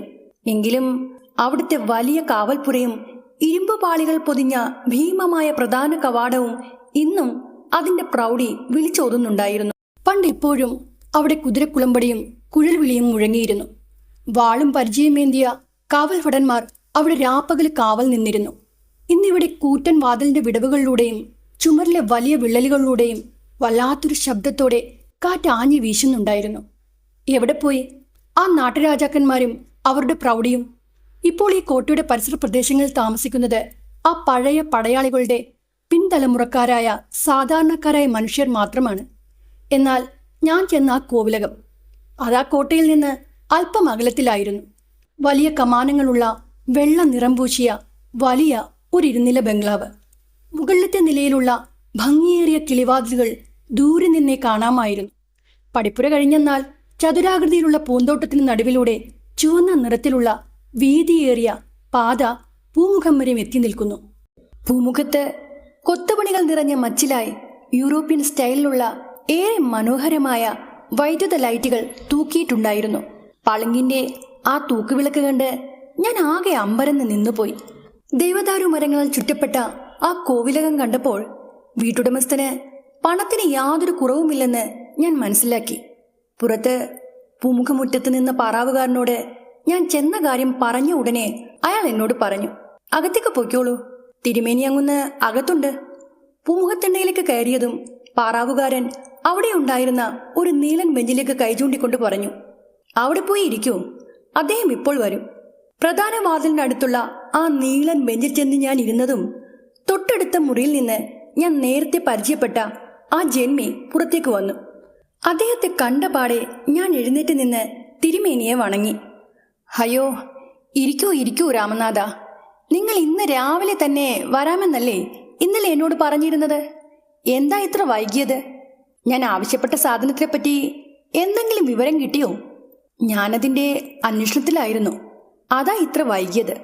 ചെറിയൊരു കൂപ്പില് താങ്കൾ പറഞ്ഞ ആ തടി ഞാൻ കണ്ടെത്തിയിട്ടുണ്ട്. പക്ഷെ പുത്തനല്ല, നല്ല പഴക്കമുള്ള തടിയാ. അദ്ദേഹം അതിന്റെ അളവ് വിവരങ്ങൾ അന്വേഷിച്ചപ്പോൾ ഞാൻ തടികളുടെ അളവുകളെക്കുറിച്ചും അതോടൊപ്പം അതിന്റെ വിലയെക്കുറിച്ചും കൃത്യമായി പറഞ്ഞു. അതിനുശേഷം മറുപടിക്കായി ഞാൻ ആ തിരുമേനിയുടെ മുഖത്തേക്ക് തന്നെ നോക്കി നിന്നു. ഇതിലൂടെ എനിക്ക് എന്തെങ്കിലും ചെറിയൊരു വരുമാനമോ കമ്മീഷനോ കിട്ടുമായിരിക്കുമെന്ന വലിയൊരു പ്രതീക്ഷ എനിക്കപ്പോൾ ഉണ്ടായിരുന്നു. കഷ്ടം തന്നെ എന്റെ ഈ അവസ്ഥ. ബിരുദധാരിയായ ഞാൻ തടിക്കച്ചവടത്തിന്റെ ബ്രോക്കർ പണിക്ക് ഇറങ്ങി തിരിച്ചിരിക്കുകയാണ്. തിരുമേനി തല താഴ്ത്തി തിളങ്ങുന്ന മാർബിൾ തറയിലേക്ക് നോക്കി ആലോചിക്കുകയാണ്. അല്പം കഴിഞ്ഞ് അദ്ദേഹം തല ഉയർത്തി. ഇതുകൊണ്ട് ഞാൻ ഉദ്ദേശിക്കുന്ന കാര്യം നടക്കും. നിങ്ങൾ ഒരു കാര്യം ചെയ്യ്. 10 ഉത്തരങ്ങളും 20 കഴുക്കോലുകളും ഇവിടെ എത്തിച്ചു തരാൻ ഏർപ്പാട് ചെയ്യൂ. പക്ഷേ തിരുമേനി, കൂപ്പിൽ നിന്ന് ഇത്രയും ദൂരത്തേക്ക് തടികൾ എത്തിക്കുന്നത് വലിയ പാടാണ്. ആദ്യം അത് വണ്ടിയിൽ കയറ്റണം, പിന്നീട് പുഴ കടത്തണം. ഇക്കരയിൽ എത്തിച്ചതിന് ശേഷം വീണ്ടും വണ്ടിയിൽ കയറ്റി ഇവിടെ കൊണ്ടുവന്ന് ഇറക്കണം. അങ്ങയ്ക്ക് അറിയാമല്ലോ, ഇപ്പണിക്ക് നല്ലൊരു തുക കൂലി കൊടുക്കേണ്ടതായി വരും. എനിക്ക് മനസ്സിലാവുന്നുണ്ട് രാമനാഥ. നീ ഒരു കാര്യം ചെയ്യൂ. തടി വാങ്ങി നീ ഇവിടെ എത്തിച്ചു തരൂ. അതിനാവശ്യമായ തുകയും നിനക്കുള്ള കമ്മീഷനും ഞാൻ തരാം. എന്തേ, നിനക്ക് ചെയ്യാൻ പറ്റുമോ? പറ്റുമോ എന്നോ? ഈ ഒരു അവസരത്തിന് വേണ്ടിയല്ലേ ഞാൻ ഈ വെയിലത്ത് ഇത്രയും ദൂരം ഓടി നടന്നത്. ഞാൻ മനസ്സിൽ വിചാരിച്ച ഈ കാര്യം പുറത്ത് പറയാതെ യാതൊരു ഭാവ്യതവും കൂടാതെ ഞാൻ തിരുമേനിയോട് പറഞ്ഞു. തീർച്ചയായും ചെയ്യാം. എത്രയും പെട്ടെന്ന് തന്നെ ഞാൻ അതിനുള്ള ഏർപ്പാടുകൾ ചെയ്തു തരാം. വളരെ സന്തോഷത്തോടെ അദ്ദേഹം വലിയൊരു തുക അഡ്വാൻസായി എന്റെ കൈകളിലേക്ക് വെച്ചു തന്നു. ബാക്കി തുക സാധനമെല്ലാം ഇവിടെ കൃത്യമായി എത്തിച്ചതിന് ശേഷം തരാം. എന്താ പോരെ? മതി മതി. ആ പണം എന്റെ പോക്കറ്റിലിട്ടപ്പോൾ എന്റെ നെഞ്ച് ക്രമാതീതമായി ഇടിച്ചു. കാരണം എന്റെ ജീവിതത്തിൽ അത്രയും വലിയൊരു തുക ആദ്യമായിട്ടാണ് ലഭിച്ചത്. പിന്നീട് ഞാൻ അവിടെ നിന്ന് നേരെ കൂപ്പിലേക്ക് പോയി. അവിടെയുള്ള തടികൾ 2 തവണയായി എടുക്കാമെന്ന് ഞാൻ തീരുമാനിച്ചു. പകുതി ഇന്ന് എത്തിച്ചു കൊടുക്കും, ബാക്കി പകുതി നാളെയും. ആ തീരുമാനമനുസരിച്ച് വലിയൊരു പ്രതീക്ഷയോടെ ഞാൻ എൻ്റെ ആദ്യത്തെ ബിസിനസ് തുടങ്ങി. കൂപ്പിൽ ചെന്ന് ആ വലിയ ഉത്തരങ്ങൾ ഓരോന്നായി എടുത്തു മാറ്റാൻ നോക്കിയപ്പോഴാണ് എനിക്കൊരു കാര്യം മനസ്സിലായത്. അവയ്ക്ക് നല്ല ഭാരമുണ്ടായിരുന്നു. ഒരു ഉത്തരം തോളിലെട്ടി വണ്ടിയിൽ കയറ്റാൻ തന്നെ 3 തൊഴിലാളികൾ വീതം വേണ്ടി വന്നു. തടികൾ പുഴയ്ക്കക്കരെ എത്തിക്കണമെങ്കിൽ തന്നെ വലിയ ജങ്കാറോ അല്ലെങ്കിൽ വലിയ വഞ്ചിയോ തന്നെ ബുക്ക് ചെയ്യണം. അതിനും നല്ലൊരു തുക ചെലവ് വരും. ഞാൻ പറയുന്ന അഡ്രസ്സിൽ പണിക്കാർ സാധനം കൃത്യമായി എത്തിച്ചു തരുമെന്നത് ശരിയാണ്. പക്ഷേ ഓരോ വലിയ ഉത്തരത്തിനും കഴുക്കോലിനും അധികം കൂലി വേണമെന്ന് അവർ കട്ടായം പറഞ്ഞു. തോണിക്കൂലി വേറെയും നൽകണം. അങ്ങനെ അധികം പണം ചിലവാക്കി പകുതി തടികൾ തിരുമേനിയുടെ കോവിലകത്ത് ഞാൻ എത്തിച്ചു. ആദ്യത്തെ ആ ഡെലിവറി കഴിഞ്ഞപ്പോൾ തന്നെ തിരുമേനി എനിക്ക് കുറച്ച് പണം കൂടി തന്നു. അദ്ദേഹം മുന്നേ പറഞ്ഞത് പ്രകാരം ബാക്കി കുറച്ച് പണം കൂടി എനിക്ക് തരാനുണ്ടായിരുന്നു. പിറ്റേന്ന് രാവിലെ തന്നെ ബാക്കിയുള്ള തടികളും ഇതേപോലെ തന്നെ കോവിലകത്തിന്റെ മുറ്റത്തെത്തിച്ചു. പണിക്കാർക്ക് കൂലി കൊടുത്ത് അവരെ പറഞ്ഞു വിട്ടതിന് ശേഷം ഞാൻ പൂമുഖത്തെ ആ ബെഞ്ചിൽ ചെന്നിരുന്നു.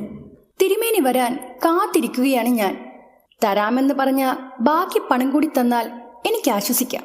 കമ്മീഷനും വാങ്ങി വേഗം അവിടെ നിന്ന് സ്ഥലം വിടാം. കുറെ സമയത്തിന് ശേഷം അകത്തെ ഒരറയിൽ നിന്ന് തിരുമേനി പൂമുഖത്തേക്ക് ഇറങ്ങി വന്നു. ഞാൻ പെട്ടെന്ന് അദ്ദേഹത്തിന്റെ കൈകളിലേക്ക് നോക്കി. വെറും കൈയോടെയാണ് അദ്ദേഹം വന്നത്. കയ്യിൽ പണമൊന്നുമില്ല. അതോടെ എന്റെ മുഖം വാടി. രാമനാഥ, വലിയമ്പ്രാട്ടിക്ക് നിന്നോട് കുറച്ച് കാര്യങ്ങൾ സംസാരിക്കാനുണ്ട്. നീ മുകളിലേക്ക് ചെല്ല്. തമ്പ്രാട്ടിയുടെ കൈകൊണ്ട് തന്നെ നിനക്ക് പണം തരാനാണ് അവർ ആഗ്രഹിക്കുന്നത്. അത് കേട്ടപ്പോൾ വാടിപ്പോയ എന്റെ മുഖം പെട്ടെന്ന് ഒരു താമരപ്പൂ പോലെ വിടർന്നു. അതിനെന്താ തിരുമേനി, എങ്ങോട്ടാണ് പോകേണ്ടത്? അങ്ങനെ തടികൊണ്ട് നിർമ്മിച്ച ഒരു ചുറ്റുകോവണി കയറി ഞങ്ങൾ 2ാം നിലയിലെ വലിയൊരു മുറിയിലെത്തി. അത് വേറൊരു ലോകമായിരുന്നു. കൊത്തുപണികൾ നിറഞ്ഞ വലിയൊരു സപ്രപഞ്ചക്കട്ടിൽ, യൂറോപ്യൻ സ്റ്റൈലിലുള്ള ഡ്രസ്സിംഗ് ടേബിൾ, സ്റ്റാൻഡിൽ ഘടിപ്പിച്ച നീളൻ കണ്ണാടി. അവിടെ കണ്ട ഓരോ ഫർണിച്ചറും വൈൻ നിറമുള്ള വില കൂടിയ ഏതോ തടി കൊണ്ട് നിർമ്മിച്ചവയായിരുന്നു. ഭംഗിയേറിയ അലങ്കാര ലൈറ്റുകൾ അവിടെയും കണ്ടു. പക്ഷേ ആ മുറിയുടെ 4 ഭാഗത്തും എണ്ണയൊഴിച്ച് തിരിയിട്ട് കത്തിക്കുന്ന പിത്തളയിൽ നിർമ്മിച്ച വലിയ തൂക്കുവിളക്കുകളാണ് കത്തിയിരുന്നത്.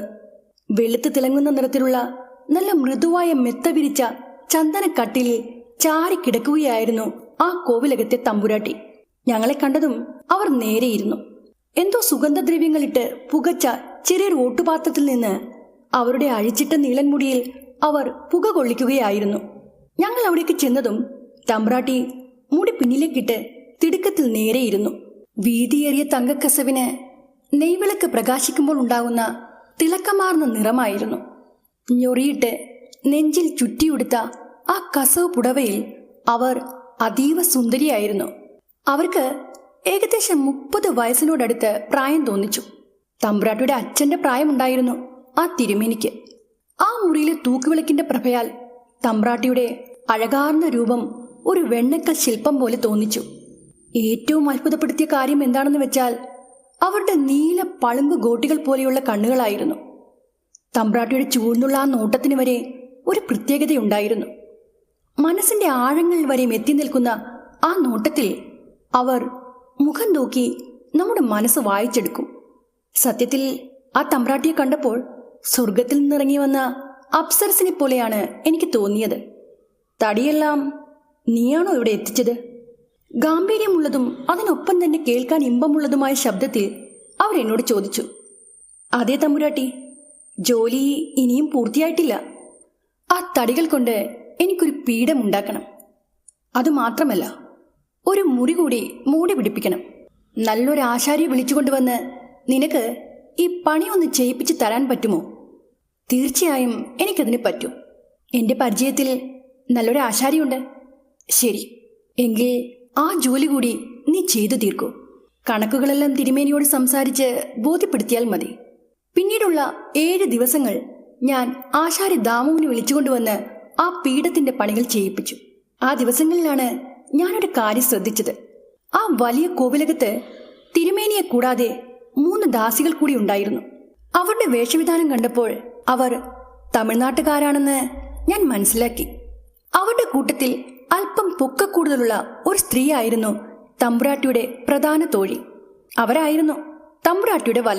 അവരെപ്പറ്റി കൂടുതൽ അറിയാനുള്ള അവസരങ്ങളൊന്നും എനിക്ക് ലഭിച്ചില്ല.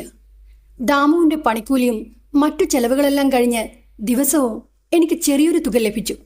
ആ കോവിലകത്തിന്റെ താഴത്തെ നിലയിൽ ഏറ്റവും തെക്കേ അറ്റത്തുള്ള മുറിയുടെ ചുമരിനോട് ചേർന്ന് 2 അടി നീളവും വീതിയുമുള്ള ചതുരാകൃതിയിലുള്ള ഒരു ഭാഗമുണ്ടായിരുന്നു.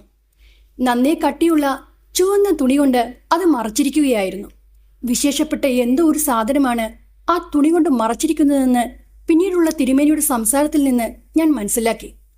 തുണി കൊണ്ട് മറച്ചിരുന്ന ആ സംഭവത്തിന് മുന്നിലായിരുന്നു 6 അടി നീളവും 3 അടി ഉയരവും 3 അടി വീതിയുമുള്ള ആ വലിയ പഴയ പീഠം സ്ഥാപിച്ചിരുന്നത്. ആ പഴയ പീഠത്തിന്റെ മുകൾ ഭാഗം കത്തിക്കരിഞ്ഞ നിലയിലായിരുന്നു. ഉപയോഗശൂന്യമായ ആ പീഠത്തിന് എന്ത് പറ്റിയതാണെന്നുള്ള ചോദ്യം എൻ്റെ മനസ്സിൽ തന്നെ ഇരുന്നു. തിരുമേനിയോടോ തമ്പുരാട്ടിയോടോ ആ ചോദ്യം ചോദിക്കാനുള്ള ധൈര്യവും എനിക്കപ്പോൾ ഉണ്ടായിരുന്നില്ല. അങ്ങനെ എൻ്റെ മേൽനോട്ടത്തിൽ അവിടെ എത്തിച്ചു നൽകിയ അഖിലിന്റെ സൗരഭ്യമാർന്ന തടിയിൽ പുതിയൊരു പീഠം തയ്യാറായി.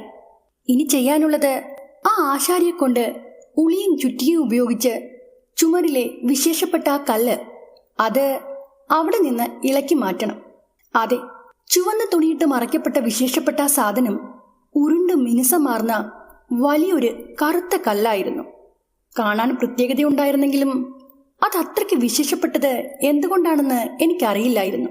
ആ ഉരുണ്ട കല്ല് ചുമരിൽ നിന്ന് ഇളക്കി മാറ്റിയതിനു ശേഷം പുതിയ പീഠം പണിതു വച്ചിരിക്കുന്ന തെക്കേ മുറിയിലെ ചുമരിലെ പ്ലാസ്റ്റർ അടർത്തി മാറ്റി ആ കറുത്ത കല്ല് അവിടെ ഉറപ്പിക്കണം.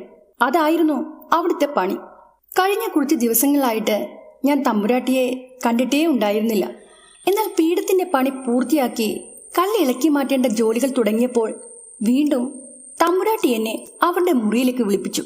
രാമനാഥ, ആ ഉരുണ്ട കല്ല് അതവിടെ നിന്ന് മാറ്റണം. പക്ഷേ ആ കല്ലിൽ ഞാനല്ലാതെ മറ്റാരും തൊടാൻ പാടില്ല. ഇക്കാര്യത്തിൽ എനിക്ക് നിന്റെ സഹായം വേണം. ഉളിയും ചുറ്റികയും ഉപയോഗിച്ച് ആ കല്ലിന് ചുറ്റുമുള്ള പ്ലാസ്റ്റർ ഇളക്കി മാറ്റി ആ കല്ല് മാത്രം നീ അവിടെ നിന്ന് അടർത്തി മാറ്റി തരണം. അതിനായി ആ ചുവര് പൊളിക്കേണ്ടി വന്നാൽ പോലും അത് നീ പൊളിച്ചോളൂ. പക്ഷേ ആ കല്ലിന്മേൽ ഒരൊറ്റ പോറൽ പോലും വീഴാൻ പാടില്ല.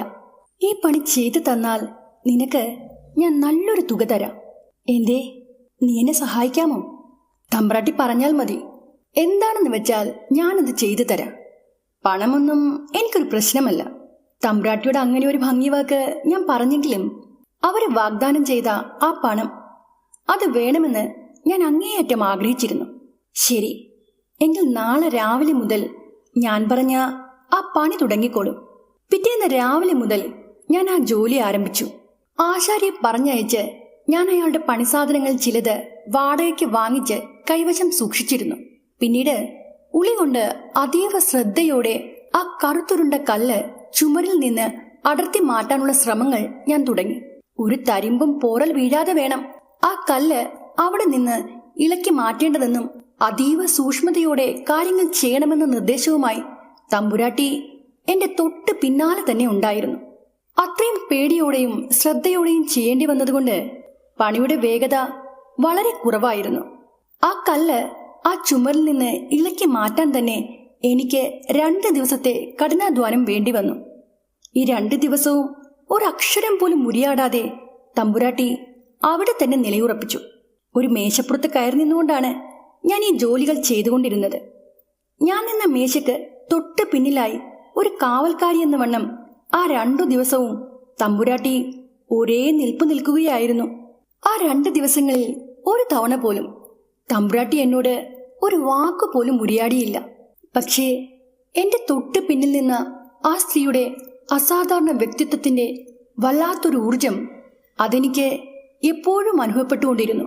ഒരു തരം ചൂട്, തീക്കൂനയ്ക്ക് അടുത്ത് പോയി നിൽക്കുമ്പോൾ അനുഭവപ്പെടുന്ന ചൂടായിരുന്നു അവരെന്റെ അരികിൽ വന്ന് നിന്നപ്പോൾ എനിക്ക് അനുഭവപ്പെട്ടത്. അങ്ങനെ 3-ാം ദിവസം ഞാൻ ആ ഉരുണ്ട കല്ല് ചുമരിൽ നിന്ന് അടർത്തി. പെട്ടെന്നത് തറയിൽ വീണാൽ പൊട്ടിപ്പോകാതിരിക്കാൻ ഞാൻ മുൻകൂട്ടി തന്നെ നിലത്ത് കട്ടിയുള്ള മെത്ത വിരിച്ചിരുന്നു. ചുമരിൽ നിന്ന് അടർത്തി മാറ്റിയ കല്ല് ഒരു പട്ടു തുണിയിലാക്കി തമ്പുരാട്ടിയും ഞാനും ചേർന്ന് ആ തുണിയുടെ ഇരുവശത്തു നിന്നും താങ്ങിപ്പിടിച്ച് അതീവ ശ്രദ്ധയോടെ ആ ഭാരമേറിയ കല്ല് ചുമരിൽ നിന്നും താഴെ ഇറക്കി. തുടർന്ന് ഞങ്ങൾ ഇരുവരും ചേർന്ന് അത് ചുമന്നുകൊണ്ട് പുതിയതായി ഉണ്ടാക്കിയ പീഠത്തിനരികിൽ കൊണ്ടുവന്നു. ആ ഉരുണ്ട കല്ലിന്റെ അളവ് കൃത്യമായി നോക്കി മനസ്സിലാക്കിയതിനു ശേഷം പീഠത്തിന് മുകളിലുള്ള ചുമരിലെ പ്ലാസ്റ്റർ ഞാൻ ഉളി കൊണ്ട് അടർത്തി മാറ്റി. അവിടെ ഒരു കുഴിവുണ്ടാക്കി. കല്ല് അവിടെ കൃത്യമായി ഇരിക്കാൻ വേണ്ടി ആ ചുമരിലെ കുറച്ച് ചെങ്കല്ലുകൾ കൂടി എനിക്ക് വെട്ടി മാറ്റേണ്ടതായി വന്നു. ഈ പണികൾക്ക് മാത്രമായി 1 ദിവസം കൂടി വേണ്ടി വന്നു. ആ വലിയ മുറിയിലാകെ സിമന്റ് പൊടി നിറഞ്ഞു. തറയിൽ ചുമരിൽ നിന്ന് അടർത്തി മാറ്റിയ ചെങ്കൽ കഷ്ണങ്ങളും. മുറിയുടെ ഒരു കോണിൽ സൂക്ഷിച്ച ആ ഉരുണ്ട കല്ലിൽ പോറലൊന്നും വീഴാതിരിക്കാനായി തമ്പുരാട്ടി അതിനുമേൽ അപ്പോഴും ഒരു ചെമ്പട്ട് പുതച്ചിരുന്നു. ഇത്രയൊക്കെ പണികൾ ചെയ്തിട്ടും ഞാൻ ആ കല്ലിൽ സ്പർശിച്ചതേയില്ല. തമ്പുരാട്ടിയുടെ ശക്തമായ മേൽനോട്ടത്തിൽ ഞാൻ അതിന് മുതിർന്നില്ല. ഇനിയാണ് സിമന്റും മണലും കൂട്ടി ആ കരിങ്കൽ ഗോളം പുതിയ ചുമരിലേക്ക് ഉറപ്പിക്കേണ്ടത്. ആ കാര്യങ്ങൾ ചെയ്യാൻ തമ്പുരാട്ടി തന്നെ നേരിട്ട് വന്നു. ഒരു മേസ്തിരി എങ്ങനെയാണോ ജോലികൾ ചെയ്യുന്നത് അതുപോലെ തന്നെ തമ്പുരാട്ടി സിമന്റ് കൂട്ട് കൃത്യതയോടെ സമചതുരാകൃതിയിലുള്ള ചുമരിന്റെ ആ ഭാഗത്ത് തേച്ചു പിടിപ്പിച്ചു. എന്നിട്ട് ആ ഉരുണ്ട കല്ല് അവിടെ ഉറപ്പിച്ചു. ഒരുപാട് സമയമെടുത്താണ് അവരത് ചെയ്തതെങ്കിലും ഒരു കാര്യം സമ്മതിച്ചു കൊടുത്തേ പറ്റൂ.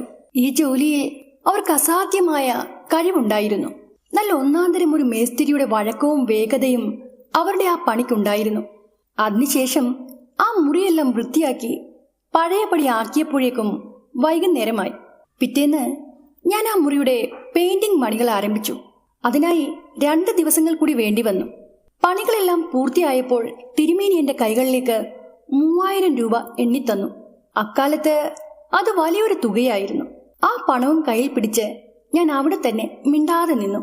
അപ്പോൾ തിരുമേനി എന്നോട് ചോദിച്ചു, എന്താ രാമനാഥ, നിനക്ക് എന്തെങ്കിലും പറയാനുണ്ടോ? കൂലി കുറഞ്ഞു പോയോ? അയ്യോ ഇല്ല തിരുമേനി, കൂലി അങ്ങ് ആവശ്യത്തിലധികം തന്നിട്ടുണ്ട്. സത്യം പറഞ്ഞാൽ ഞാൻ ചെയ്ത ജോലി വെച്ച് നോക്കുകയാണെങ്കിൽ ഈ കൂലി എത്രയോ കൂടുതലാണ്. പിന്നെന്താ? അല്ല, പോകുന്നതിന് മുമ്പായി തമ്പുരാട്ടിയെ കണ്ട് ഒന്ന് യാത്ര പറയണമെന്നുണ്ടായിരുന്നു. ഞാൻ ഒരുവിധം പറഞ്ഞൊപ്പിച്ചു.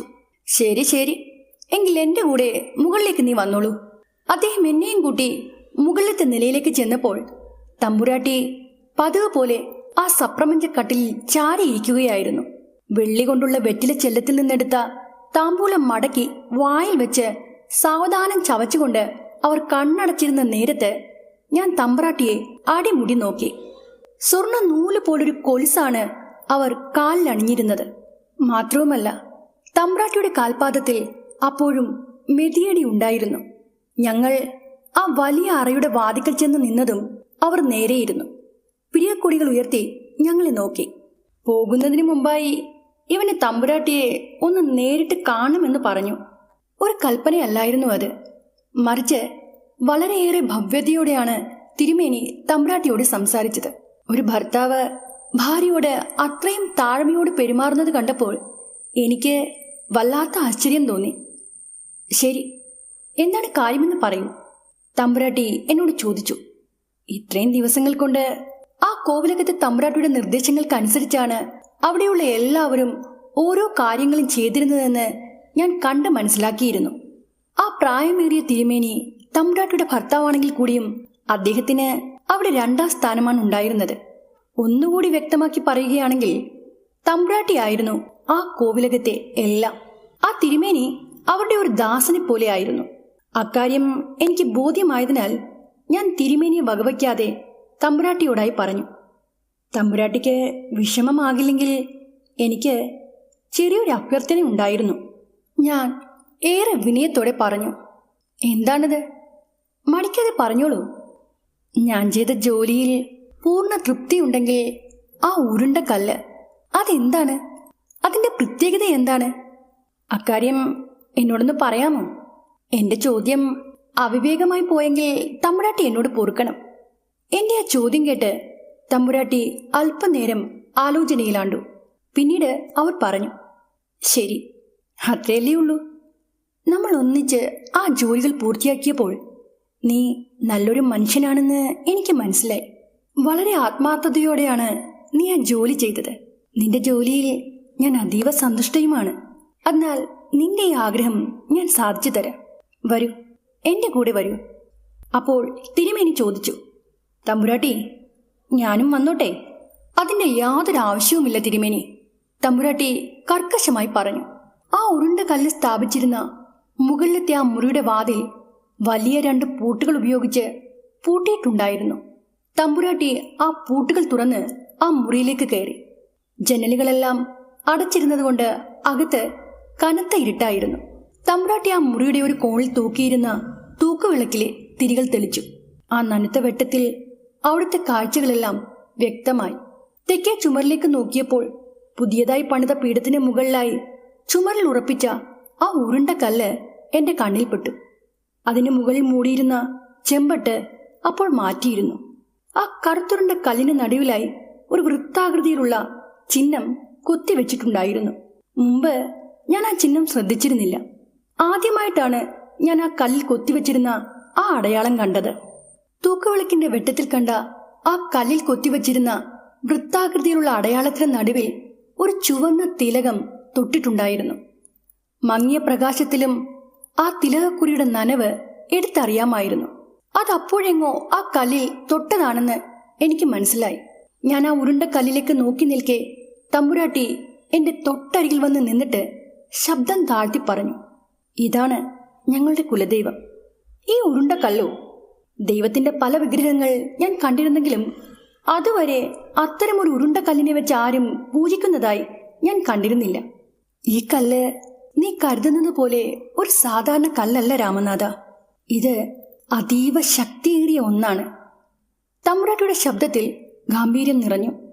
നമ്മൾ കാണുന്ന ദൈവങ്ങളുടെ രൂപങ്ങളൊക്കെ മനുഷ്യൻ അവന്റെ ഭാവനയിൽ നിന്ന് ഉണ്ടാക്കിയതാണ്. എന്നാൽ അതിപുരാതന കാലം മുതലേ ആദിമ മനുഷ്യർ ആരാധിച്ചിരുന്ന അവരുടെ ദൈവങ്ങൾക്ക് അങ്ങനെ പ്രത്യേകിച്ച് ഒരാകൃതിയുമില്ലായിരുന്നു. അവർ കാടിനെയും മലകളെയും കല്ലിനെയും ആരാധിച്ചു. അവരുടെ വിശ്വാസപ്രകാരം അവർ എന്തിനെയെല്ലാം ഭയന്നിരുന്നോ അതിനെയെല്ലാം അവർ ആരാധിച്ചു പോന്നിരുന്നു. കാട്ടുതീക്ക് കാരണമായ അഗ്നി, ആകാശം മുട്ടി ഉയർന്നു നിൽക്കുന്ന മലകൾ, വിഷപ്പല്ലുകളുള്ള പാമ്പുകൾ, നരഭോജികളായ കടുവയും സിംഹവും അങ്ങനെ പലതിലും അവർ അവരുടെ ദൈവത്തെ കണ്ടു. എന്റെ പൂർവികർ ദൈവമായി ആരാധിച്ചിരുന്നത് ഈ കല്ലിനെയാണ്.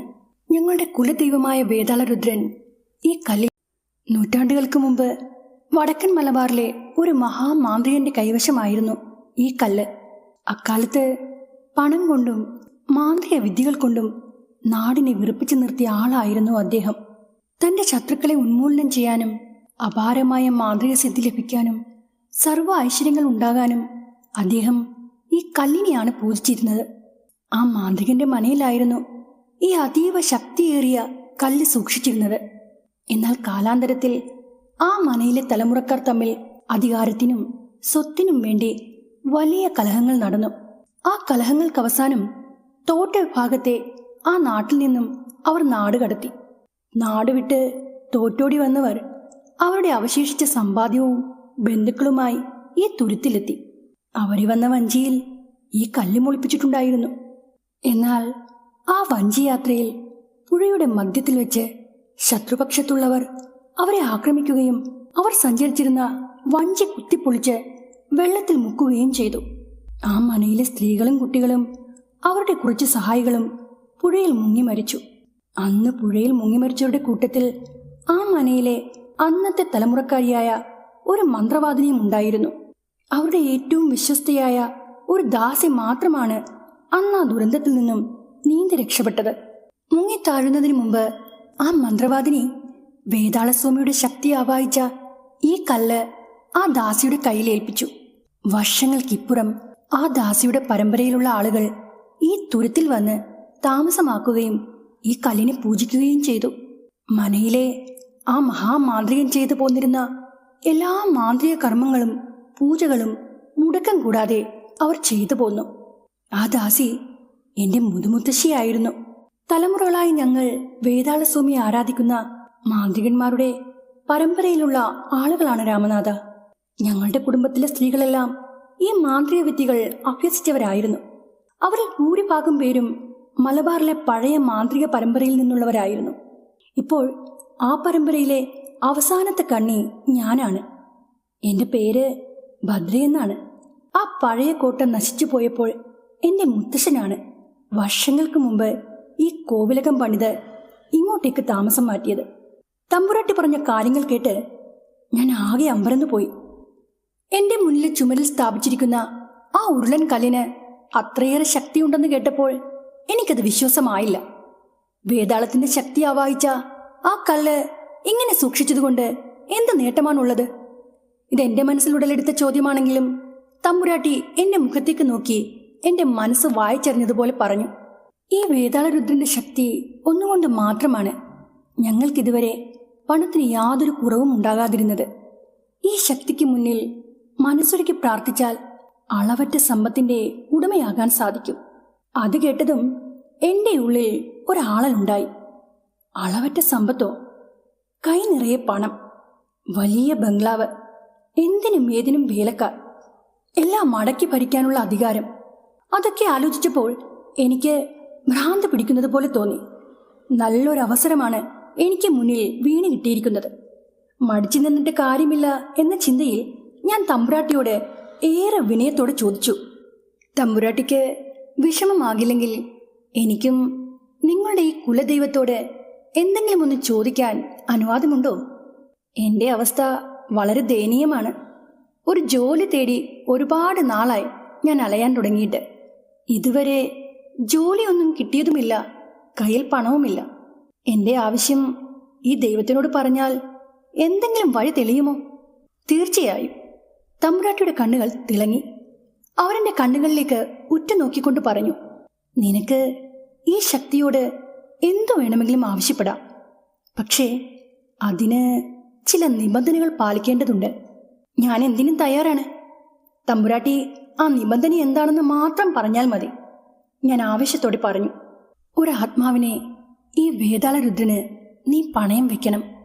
നിന്റെ ഏറ്റവും അടുത്ത ഒരാളുടെ ആത്മാവിനെ, ഈ അടുത്തിടെ മരണപ്പെട്ടു പോയ നിനക്ക് ഏറ്റവും പ്രിയപ്പെട്ട ഒരാളുടെ ആത്മാവിനെ ഈ വേതാളസ്വാമിക്കായി നീ കൊടുക്കണം. എനിക്കൊന്നും മനസ്സിലായില്ല. ആത്മാവിനെ പണയം വെക്കണമെന്നോ?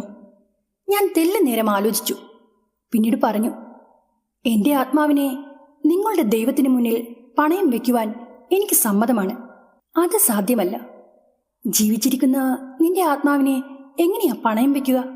പണ്ട് കാലത്ത് ജീവിച്ചിരുന്ന മനുഷ്യർ അവരുടെ മരിച്ചുപോയ പൂർവികരുടെ ആത്മാക്കളെ അങ്ങേയറ്റം പരിശുദ്ധമായിട്ടാണ് കരുതിയിരുന്നത്.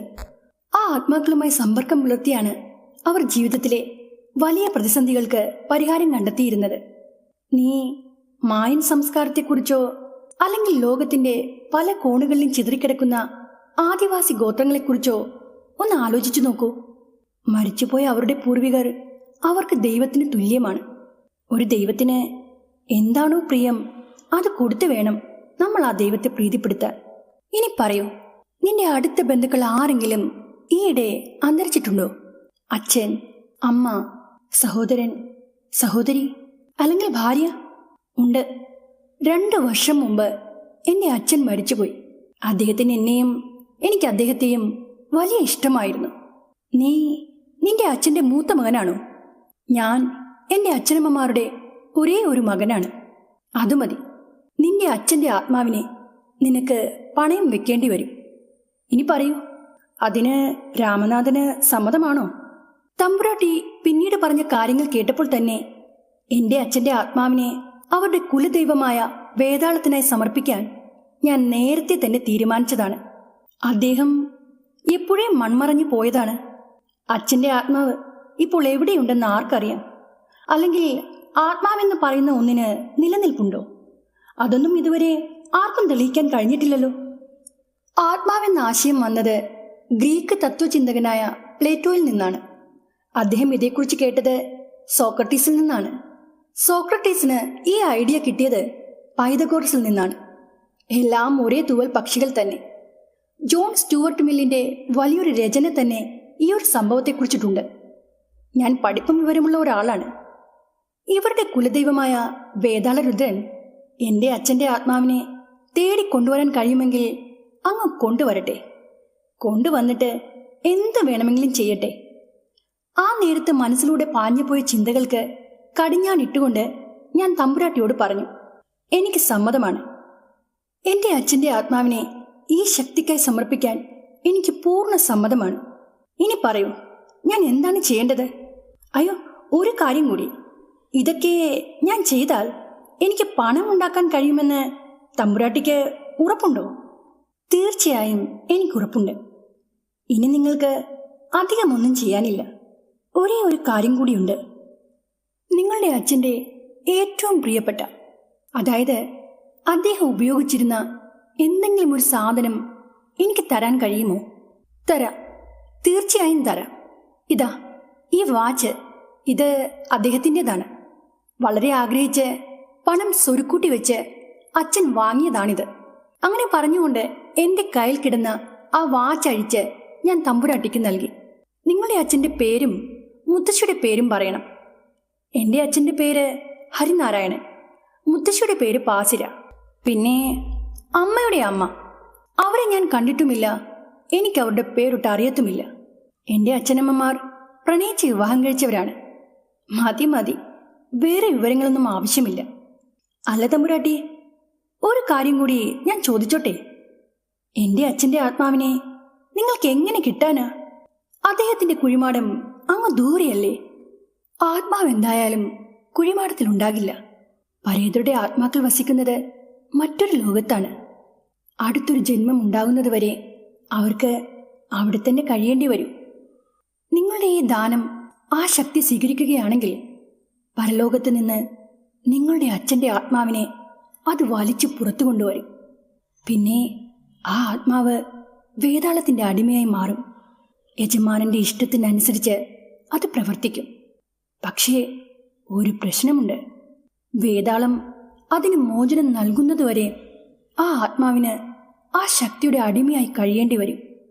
എൻ്റെ കയ്യിൽ നിന്ന് വാച്ചും വാങ്ങി മുന്നോട്ട് നടന്ന തമ്പുരാട്ടി പീഠത്തിന് മുന്നിലെ ചുമരിലെ ഉരുണ്ട കല്ലിന് മുന്നിൽ ചെന്ന് നിന്നു. അഗ്ലിന്റെ തടിയിൽ നിർമ്മിച്ച ആ പീഠത്തിന് ഒത്ത നടുവിലായി കൊമ്പുകൾ പോലെ 2 ഭാഗങ്ങൾ ഉണ്ടായിരുന്നു. ആ കൊമ്പുകൾക്ക് നടുവിൽ കർപ്പൂരം കത്തിച്ചു വെക്കുന്ന ചെറിയൊരു വിളക്ക് പോലെ ഒന്ന് വെച്ചിട്ടുണ്ടായിരുന്നു. തമ്പുരാട്ടി അതെടുത്ത് മാറ്റിയതിനു ശേഷം അതിനുശേഷം ചെറിയൊരു ചെപ്പിൽ നിന്ന് അല്പം കുന്തിരിക്കപ്പൊടിയും മറ്റൊരു ചെപ്പിൽ നിന്ന് ഇത്തിരി ഭസ്മവും എടുത്തു. അവസാനമായി തമ്പുരാട്ടി അവരുടെ കൈവശം സൂക്ഷിച്ചിരുന്ന ഒരു പളുങ്ക് കുപ്പിയിൽ നിന്ന് കുറച്ച് ചുവന്ന ദ്രാവകം ചൂണ്ടുവിരൽ തൊട്ടെടുത്ത് അത് ആ കല്ലിന്റെ ഒത്ത നടുവിൽ ചാർത്തി.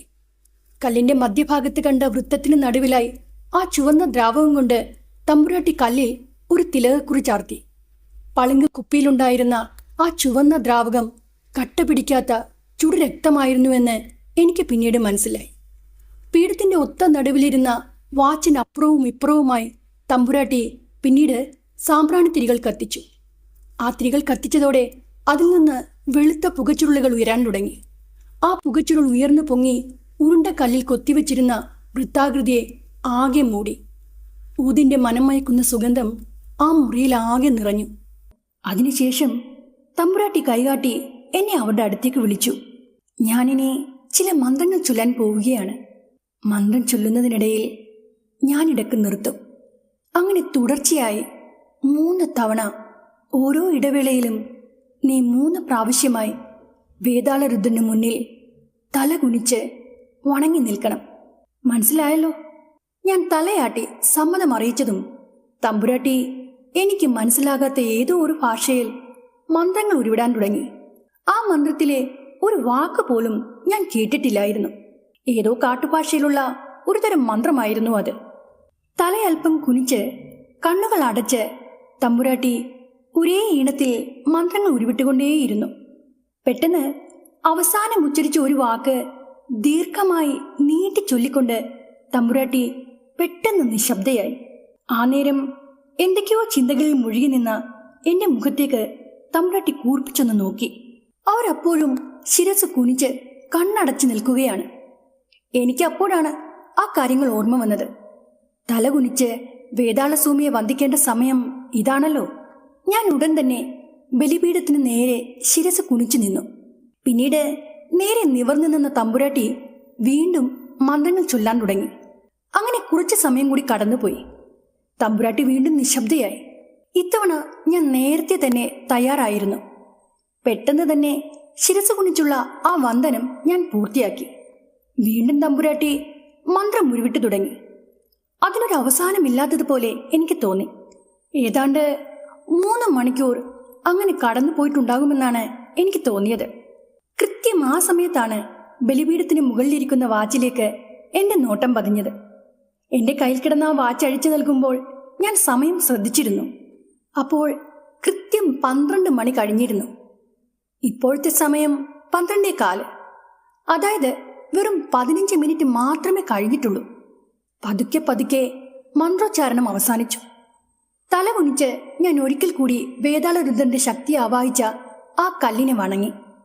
കൃത്യം ആ നിമിഷത്തിൽ അതിശക്തമായ കാറ്റടിച്ചു. ആ കാറ്റേറ്റ് അടഞ്ഞു കിടന്നിരുന്ന ജനലുകളെല്ലാം വലിയ ശബ്ദത്തിൽ തുറക്കപ്പെട്ടു. ഉള്ളം വിറച്ചു പോകുന്ന തരത്തിലുള്ള തണുപ്പേറിയ ഒരു കൊടുങ്കാറ്റായിരുന്നു അത്. അവിടെ കത്തിക്കൊണ്ടിരുന്ന തൂക്കുവിളക്കിലെ തിരികളെല്ലാം പെട്ടെന്ന് അണഞ്ഞുപോയി. അസഹനീയമായ ആ തണുപ്പ് കാരണം എന്റെ ശരീരം ആകെ വിറച്ചു. വേനൽക്കാലമായിരുന്നിട്ട് കൂടിയും ആ സമയത്തുണ്ടായ തണുപ്പും കാറ്റേറ്റ് അതിശയം അടക്കാനാവാതെ ഞാൻ തല ഉയർത്തി നോക്കിയപ്പോൾ കണ്ടത് തമ്പുരാട്ടി അവരുടെ പളുങ്കുപോലെ തിളങ്ങുന്ന നീല കണ്ണുകളാൽ എന്നെ നോക്കി നിൽക്കുന്നതാണ്. അവരുടെ വെളുത്തു തൊടുത്ത മുഖമപ്പോൾ ആകെ ചുവന്നു പോയിരുന്നു. അവർ ചെറുതായി പുഞ്ചിരിച്ചുകൊണ്ട് എന്നോട് പറഞ്ഞു, കർമ്മങ്ങൾ വിജയകരമായി പൂർത്തിയായിരിക്കുന്നു. വേതാളം നിന്റെ വഴിപാട് സ്വീകരിച്ചിരിക്കുന്നു. നിന്റെ അച്ഛൻ്റെ ആത്മാവ് ഇപ്പോൾ തടവിലാണ്. എന്താത്മാവ്? എന്ത് തടവറ? ഞാനൊരാത്മാവിനെയും കണ്ടില്ല, ഒരു തടവ് പുള്ളിയെയും കണ്ടില്ല. ഒടുവിൽ ഞങ്ങൾ ആ മുറിയിൽ നിന്ന് പുറത്തിറങ്ങി. എന്നെ വരാന്തയിൽ നിർത്തിയിട്ട് തമ്പുരാട്ടി അവിടെയുള്ള ദിവാൻ കോട്ടിൽ ചെന്നിരുന്നു. എൻ്റെ മനസ്സിൽ അപ്പോഴും ഒരു ചോദ്യം അവശേഷിച്ചു. ഇനി എന്താണ് ചെയ്യേണ്ടത്? ഞാൻ മടി കൂടാതെ ചോദിച്ചു. തമ്പുരാട്ടി, കർമ്മങ്ങളെല്ലാം കഴിഞ്ഞല്ലോ, ഇനി ഞാൻ എന്താണ് ചെയ്യേണ്ടത്? പറയാം, ശ്രദ്ധിച്ചു കേൾക്കൂ. ഞാൻ നിനക്ക് ഒരു 10,000 രൂപ തരാം. ആ പണം കൊണ്ട് ഒരു ബിസിനസ് നീ തുടങ്ങിക്കോളൂ. മുത്തുകളും രത്നങ്ങളും വിൽക്കുന്ന ഒരു ബിസിനസ്. ആവശ്യത്തിന് സമ്പാദ്യമായി കഴിയുമ്പോൾ ആ പണം എനിക്ക് നീ തിരികെ തന്നാൽ മതി. ഇപ്പോഴല്ല, കൃത്യം 1 വർഷത്തിന് ശേഷം ഇതേ ദിവസം. ഇന്നത്തെ തീയതി നിനക്ക് ഓർമ്മയുണ്ടല്ലോ അല്ലേ? ഉണ്ട്. 1976 മാർച്ച് മാസം 7-ാം തീയതി. എങ്കിൽ കൊല്ലവർഷപ്രകാരം ഏത് തീയതിയാണെന്ന് നിനക്ക് പറയാമോ? അയ്യോ, അത് എനിക്ക് കൃത്യമായി പറയാൻ അറിയില്ല തമ്പുരാട്ടി. ഇന്ന് കുംഭമാസം 23-ാം തീയതിയാണ്. കൊല്ലവർഷം 1151. അടുത്ത വർഷം ഈ ദിവസം കഴിഞ്ഞ്, അതായത് കൊല്ലവർഷം 1152 കുംഭമാസം 24-ാം തീയതി നീ ഈ പണം കൃത്യമായി ഇവിടെ കൊണ്ടുവന്ന് തരണം. പിന്നെ ഒരു കാര്യം കൂടിയുണ്ട്. അത് പറഞ്ഞപ്പോൾ തമ്പ്രാട്ടിയുടെ മുഖത്ത് ഭയാനകമായ ഒരു ഭാവം മിന്നിമറഞ്ഞു. നിനക്ക് താല്പര്യമുണ്ടെങ്കിൽ നമുക്ക് വീണ്ടും വേതാളസ്വാമിക്ക് ഇഷ്ടമുള്ള വഴിപാടുകൾ കൊടുക്കാം. നീ ഇപ്പോൾ ചെയ്തതുപോലെയുള്ള ഒരു വഴിപാടാണ് ആ ശക്തിക്ക് ഏറ്റവും പ്രിയം. ആ സമയത്ത് നിന്റെ അച്ഛൻ്റെ ആത്മാവിൻ്റെ മോചനത്തിനായി നമുക്ക് ഒരുമിച്ച് പ്രാർത്ഥിക്കാം. അഥവാ ഞാൻ പറഞ്ഞ സമയത്ത് നീ കൃത്യമായി ഇവിടെ വന്നില്ലെങ്കിൽ, പിന്നെ നീ പണം തിരികെ തന്നാലും ഇല്ലെങ്കിലും നിന്റെ അച്ഛൻ്റെ ആത്മാവ് എന്നേക്കുമായി വേതാളത്തിൻ്റെ അടിമയായി മാറും. ഞാൻ പറഞ്ഞത് നിനക്ക് മനസ്സിലായല്ലോ അല്ലേ? ഈ തീയതി നിനക്ക് ഓർമ്മയുണ്ടാവണം. ഞാൻ ഈ തീയതി മറക്കില്ല തമ്പുരാട്ടി. ശരി, എന്നാൽ അങ്ങനെ ആവട്ടെ. ഇനി നീ താഴെ ചെന്ന് തിരുമേനി ഇവിടേക്ക് പറഞ്ഞയക്കൂ. അദ്ദേഹം നിനക്ക് ഞാൻ പറഞ്ഞ ആ പണം തരും. അക്കാലത്ത് അത് വലിയൊരു തുകയായിരുന്നു. വലിയ സന്തോഷത്തോടെ ഞാൻ അപ്പോൾ തന്നെ താഴേക്ക് പോയി. തിരുമേനിയെ തമ്പ്രാട്ടിയുടെ അരികിലേക്ക് പറഞ്ഞയച്ചിട്ട് ഞാൻ നേരത്തെ ഇരുന്ന പൂമുഖത്തിണ്ണയിലെ ഒരു ബെഞ്ചിനറ്റത്തായി ചെന്നിരുന്നു. ആ സമയത്താണ് അകത്ത് നിന്ന് ഒരുത്തി എന്നെ എത്തി നോക്കിയത്. വാതിൽപ്പാളിയുടെ മറയിൽ നിന്ന് എന്നെ എത്തി നോക്കിയത് തമ്പുരാട്ടിയുടെ ഒരു ദാസിയായ തമിഴത്തിയായിരുന്നു. എണ്ണക്കറുപ്പിൻ്റെ നിറമുള്ള അവൾ നീല നിറത്തിലുള്ള ഒരു ധാവണിയാണ് ധരിച്ചിരുന്നത്. അവൾ തല തിരിച്ച് ഇടം വലം നോക്കിയിട്ട് എൻ്റെ അടുത്തേക്ക് നടന്നു വന്നു. വീതിയുള്ള ഒരു ദുപ്പട്ട കൊണ്ട് അവൾ തൻ്റെ പാതി മുഖം മറച്ചിരുന്നു. വെറ്റിലക്കറ പിടിച്ച പല്ലുകളും ചെറിയൊരു മറുകുമുണ്ടായിരുന്ന അവളുടെ താടിത്തുമ്പ് മാത്രമാണ് പുറത്ത് കാണാമായിരുന്നത്. കൈ നിറയെ കുപ്പിവളകൾ ഉണ്ടായിരുന്നു. ഞാൻ ആദ്യം കരുതിയത് അവൾ തിരുമേനിയെ തിരഞ്ഞു വന്നതാണെന്നാണ്. എന്നാൽ എനിക്ക് തെറ്റി. ആ പെണ്ണ് മാറി മാറി എന്നെയും പിന്നിലെ വാതിലിലേക്ക് നോക്കുന്നുണ്ടായിരുന്നു. പിന്നീട് മടിച്ചവൾ പറഞ്ഞു, എനിക്ക് നിങ്ങളോട് ചിലത് പറയാനുണ്ട്. നിങ്ങളെ കണ്ടപ്പോൾ തന്നെ എനിക്ക് മനസ്സിലായി നിങ്ങളൊരു പാവമാണെന്ന്. ഇവിടെ അധിക നേരം തങ്ങരുത്. തിരുമേനി ആ പണം തന്നാൽ അത് നിങ്ങൾ വാങ്ങരുത്. ഈ കോവിലകത്തിന് ഒരുപാട് പ്രശ്നങ്ങളുണ്ട്. എത്രയും പെട്ടെന്ന് ഇവിടെ നിന്ന് പോകുന്നതാണ് നിങ്ങൾക്ക് നല്ലത്. അല്ലെങ്കിൽ ആപത്താണ്. ഒരുപക്ഷെ നിങ്ങളുടെ ജീവൻ തന്നെ നഷ്ടപ്പെട്ടേക്കാം. അവൾക്ക് എന്നോട് പിന്നെയും എന്തൊക്കെയോ പറയണമെന്നുണ്ടായിരുന്നു. പക്ഷേ ആരോ അപ്പോൾ അങ്ങോട്ട് വരുന്ന കാലിച്ചു കേട്ടു. മിക്കവാറും അത് തിരുമേനിയാകാനായിരുന്നു സാധ്യത. കണ്ണടച്ച് തുറക്കുന്ന വേഗതയിൽ ആ പെണ്ണ് അവിടെ നിന്ന് അപ്രത്യക്ഷയായി. ഞാൻ ആകെ സ്തബ്ധനായിപ്പോയി. എന്തെങ്കിലും ഒന്ന് ആലോചിക്കുന്നതിന് മുന്നേ തിരുമേനി പണവുമായി എൻ്റെ മുന്നിൽ ഹാജരായി. അദ്ദേഹത്തിൻ്റെ കയ്യിൽ നിന്ന് ആ പണവും വാങ്ങി ഞാൻ എൻ്റെ താമസസ്ഥലത്തേക്ക് തിരിച്ചു നടന്നു. പക്ഷേ വഴിയിലുടനീളം എൻ്റെ മനസ്സ് ആകെ അസ്വസ്ഥമായിരുന്നു. സത്യത്തിൽ ആ പെണ്ണ് എന്തായിരിക്കും എന്നോട് പറയാൻ ശ്രമിച്ചത്? അടുത്ത കുറച്ച് ദിവസം ഞാൻ ഒരുപാട് അലഞ്ഞു. കിട്ടിയ പണം കൊണ്ട് ഒരു ബിസിനസ് തുടങ്ങണം. ഒടുവിൽ അടച്ചുപൂട്ടിയ ഒരു സ്വർണ്ണക്കട ഞാൻ കണ്ടെത്തി. കടയുടമ മുമ്പ് എപ്പോഴോ മരണപ്പെട്ടിരുന്നു. 4 ചെറിയ മക്കളുമായി കഴിയുന്ന അയാളുടെ വിധവയായ ഭാര്യയാണ് ആ ചെറിയ വീട്ടിലുണ്ടായിരുന്നത്. ആ ചെറിയ വീടും അടച്ചുപൂട്ടിയ ആ കടയും മാത്രമാണ് അവർക്ക് ആകെ ഉണ്ടായിരുന്നത്. കൃത്യമായ വരുമാനമില്ല. 6 മാസം മുമ്പ് തന്നെ കട പൂട്ടിയതായിരുന്നു. അത് വിൽക്കാൻ അവർ ആവുന്നത്ര ശ്രമിക്കുന്നുണ്ടായിരുന്നു. പക്ഷേ നല്ലൊരു കസ്റ്റമറെ കിട്ടുന്നുണ്ടായിരുന്നില്ല. ഞാൻ ആ കട തന്നെ എൻ്റെ ബിസിനസ്സിനായി തിരഞ്ഞെടുത്തു. അഡ്വാൻസോ സെക്യൂരിറ്റിയോ ഒന്നും കൊടുക്കേണ്ടി വന്നില്ല. ഷെൽഫും ഫർണിച്ചറുകളും പോരാത്തതിന് ചില്ലിട്ട ചെറിയൊരു പെട്ടിക്കുള്ളിൽ സ്വർണം അളക്കാനുള്ള ത്രാസ് വരെ ഉണ്ടായിരുന്നു. മാസാമാസം വാടക കൊടുത്താൽ മാത്രം മതി. അങ്ങനെ തമ്പുരാട്ടി പറഞ്ഞതുപോലെ തന്നെ ഞാനൊരു സ്വർണ്ണക്കട തുടങ്ങി. ആ ഒരു ഭാഗത്ത് എൻ്റെ ഒരു സ്വർണ്ണക്കട മാത്രമേ ഉണ്ടായിരുന്നുള്ളൂ. കയ്യിൽ കുറച്ച് പണം മാത്രം ബാക്കി വെച്ചുകൊണ്ട് ഞാൻ കുറച്ച് ആഭരണങ്ങൾ വാങ്ങിച്ചു. കൂടാതെ വളരെ വില കുറഞ്ഞ കുറച്ച് കല്ലുകളും വാങ്ങി ഷോക്കേസിനുള്ളിൽ നിരത്തിവെച്ചു. കണ്ടാൽ കടയിൽ കല്ലുകൾക്ക് യാതൊരു കുറവുമില്ല എന്ന് തോന്നിക്കണം.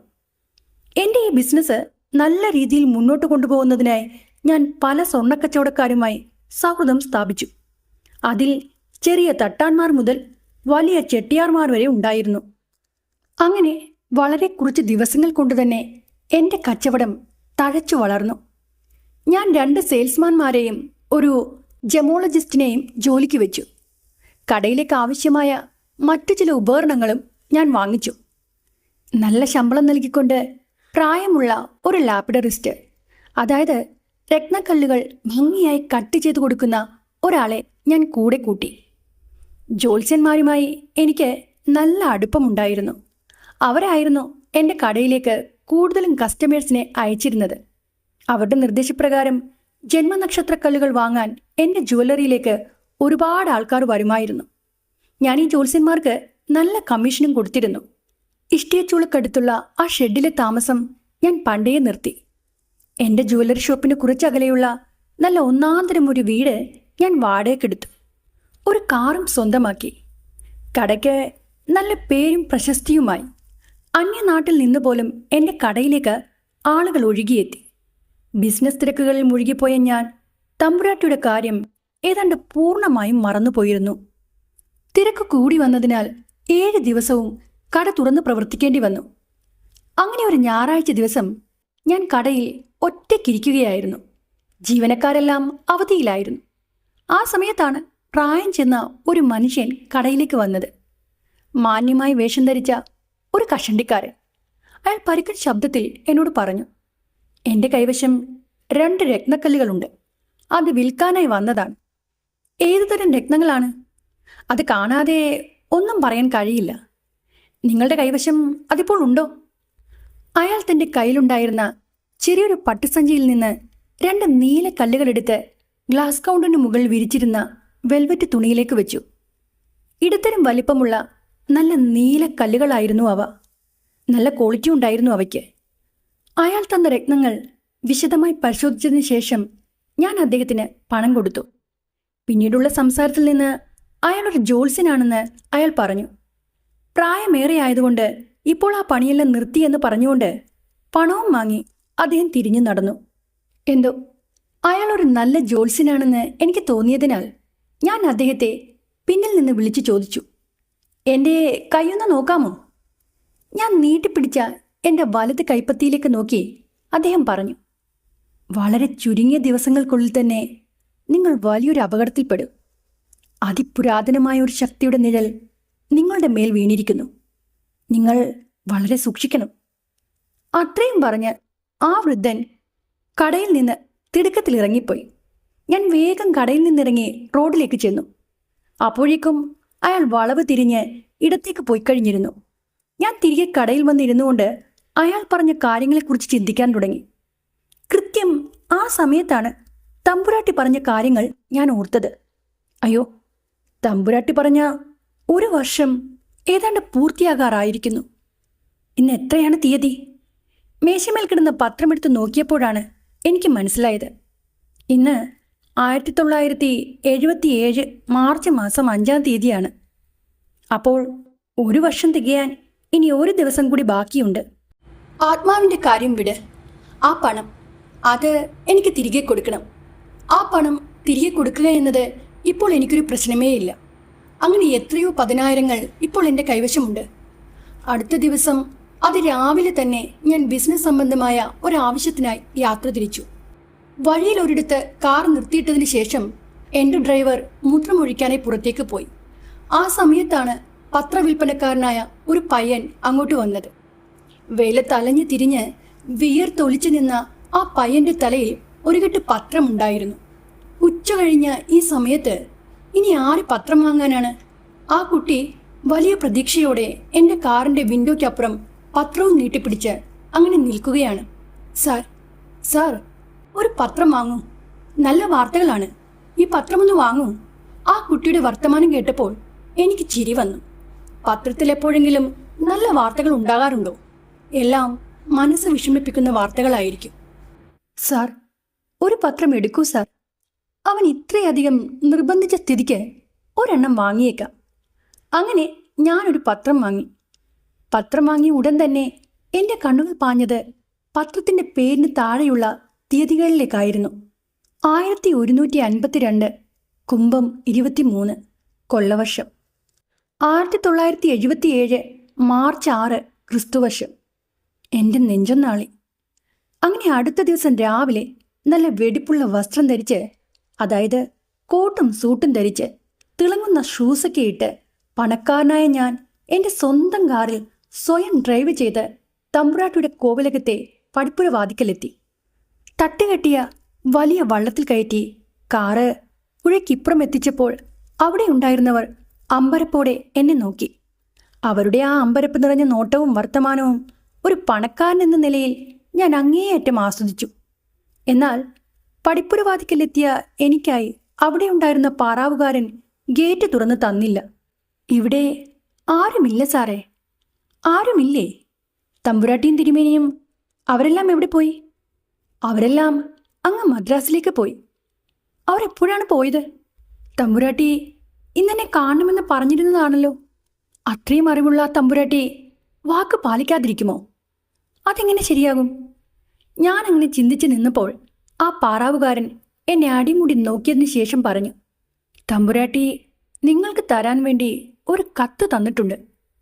അവൻ തൻ്റെ കീശയിൽ നിന്ന് ചെറിയൊരു കടലാസ് കഷ്ണം എടുത്ത് എൻ്റെ നേർക്ക് നീട്ടി. തുറന്നു പിടിച്ച ആ കടലാസ് കഷ്ണത്തിൽ എന്താണ് എഴുതിയിരിക്കുന്നതെന്ന് വായിച്ചറിയാനുള്ള ജ്ഞാനമൊന്നും അവനില്ലെന്ന് അവൻ്റെ മുഖഭാവത്തിൽ നിന്ന് ഞാൻ മനസ്സിലാക്കി. ഇന്ന് ഞങ്ങളെല്ലാവരും ഈ കോവിലകം വിട്ട് ഞങ്ങളുടെ പഴയ കോവിലകത്തേക്ക് മടങ്ങുകയാണ്. ഇന്നലെ, അതായത് 1152 കൊല്ലവർഷം കുംഭമാസം 23-ാം തീയതിയോടെ നിനക്ക് നൽകിയിരുന്ന ആ ഒരു വർഷത്തെ സമയപരിധി അവസാനിച്ചു കഴിഞ്ഞു. മിക്കവാറും നീ ഇംഗ്ലീഷ് തീയതിയായ മാർച്ച് 7 മാത്രം മനസ്സിൽ വിചാരിച്ചിരിക്കുകയായിരിക്കണം. കൊല്ലവർഷക്കണക്കുകൾ സൂര്യൻ്റെ ചലനത്തെയും രാശികളെയും അടിസ്ഥാനമാക്കിയുള്ളതാണ്. ഇംഗ്ലീഷ് കലണ്ടറുമായി ഒത്തുനോക്കുമ്പോൾ അതിൽ ദിവസങ്ങളുടെ വ്യത്യാസം വരാറുണ്ട്. നിന്റെ കണക്കനുസരിച്ച് മാർച്ച് 7 എന്നത് കുംഭം 24 പക്ഷേ ഈ വർഷം കുംഭം 23 കഴിഞ്ഞപ്പോഴേക്കും നിന്റെ സമയപരിധി കഴിഞ്ഞിരിക്കുന്നു. ഇതേക്കുറിച്ച് നിനക്ക് അന്ന് തന്നെ മുന്നറിയിപ്പ് നൽകിയിരുന്നതാണ്.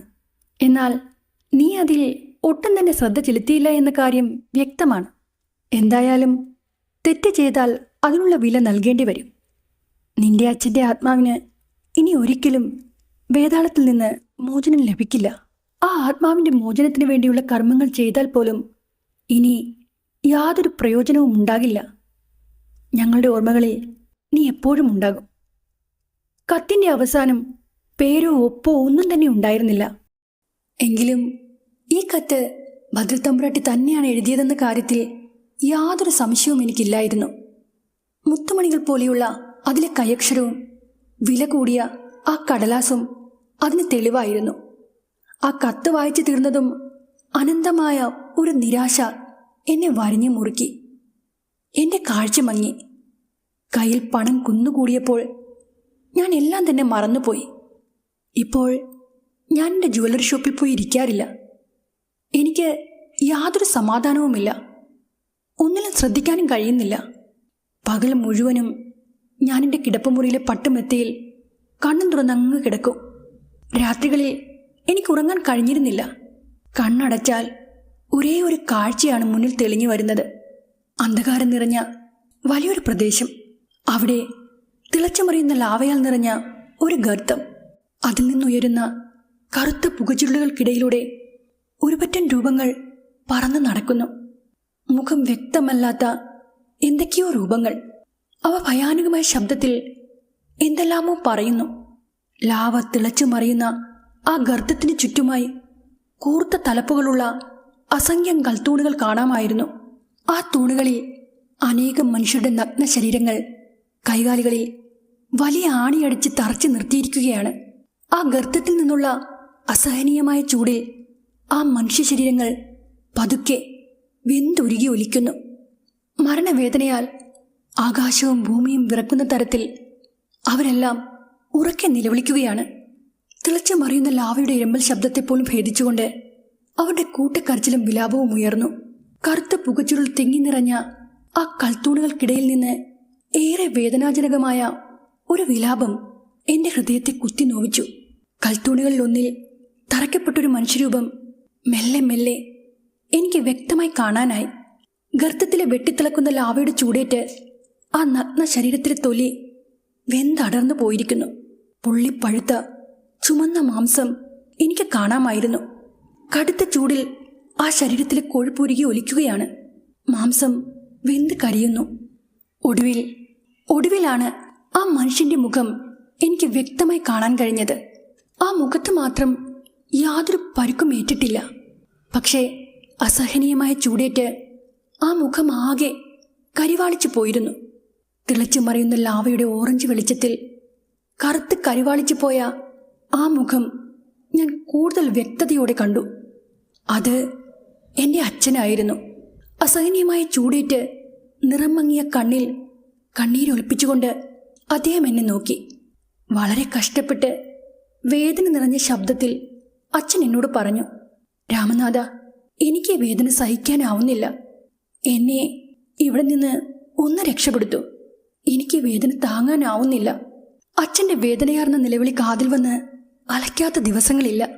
അതോടെ പെട്ടിയിൽ കുന്നുകൂടിയ പണത്തിനോട് എനിക്കൊരാർത്തിയും തോന്നിയില്ല.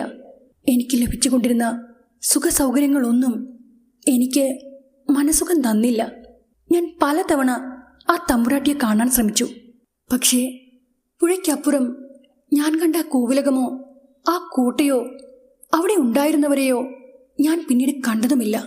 ആ സ്ഥലം ഇപ്പോൾ ഒരു കാടാണ്. അവിടെ അങ്ങനെ ഒരു കോവിലകമോ കൊട്ടാരമോ ഉണ്ടായിരുന്നുവെന്ന് പറഞ്ഞാൽ ആരും അത് വിശ്വസിക്കാനും പോകുന്നില്ല. എന്നാൽ തമ്പുരാട്ടി എനിക്കെഴുതിയ ആ കത്ത് അതിപ്പോഴും എൻ്റെ കൈവശമുണ്ട്. അതുപോലെ തന്നെ എന്നെ ഉറങ്ങാൻ അനുവദിക്കാത്ത എൻ്റെ അച്ഛൻ്റെ ആത്മാവിൻ്റെ ദീനരോദനങ്ങളും ഒരു തടസ്സവും കൂടാതെ എൻ്റെ ചെവിയിൽ ഇപ്പോഴും മുഴങ്ങുകയാണ്. ഈ കഥ ഇവിടെ അവസാനിക്കുകയാണ്. ഈ കഥയെക്കുറിച്ചുള്ള നിങ്ങളുടെ അഭിപ്രായങ്ങൾ എന്നെ കമൻറ്റിലൂടെ അറിയിക്കുക. എന്നാൽ അടുത്തൊരു കഥയുമായി വരുന്നത് വരേക്കും ബൈ.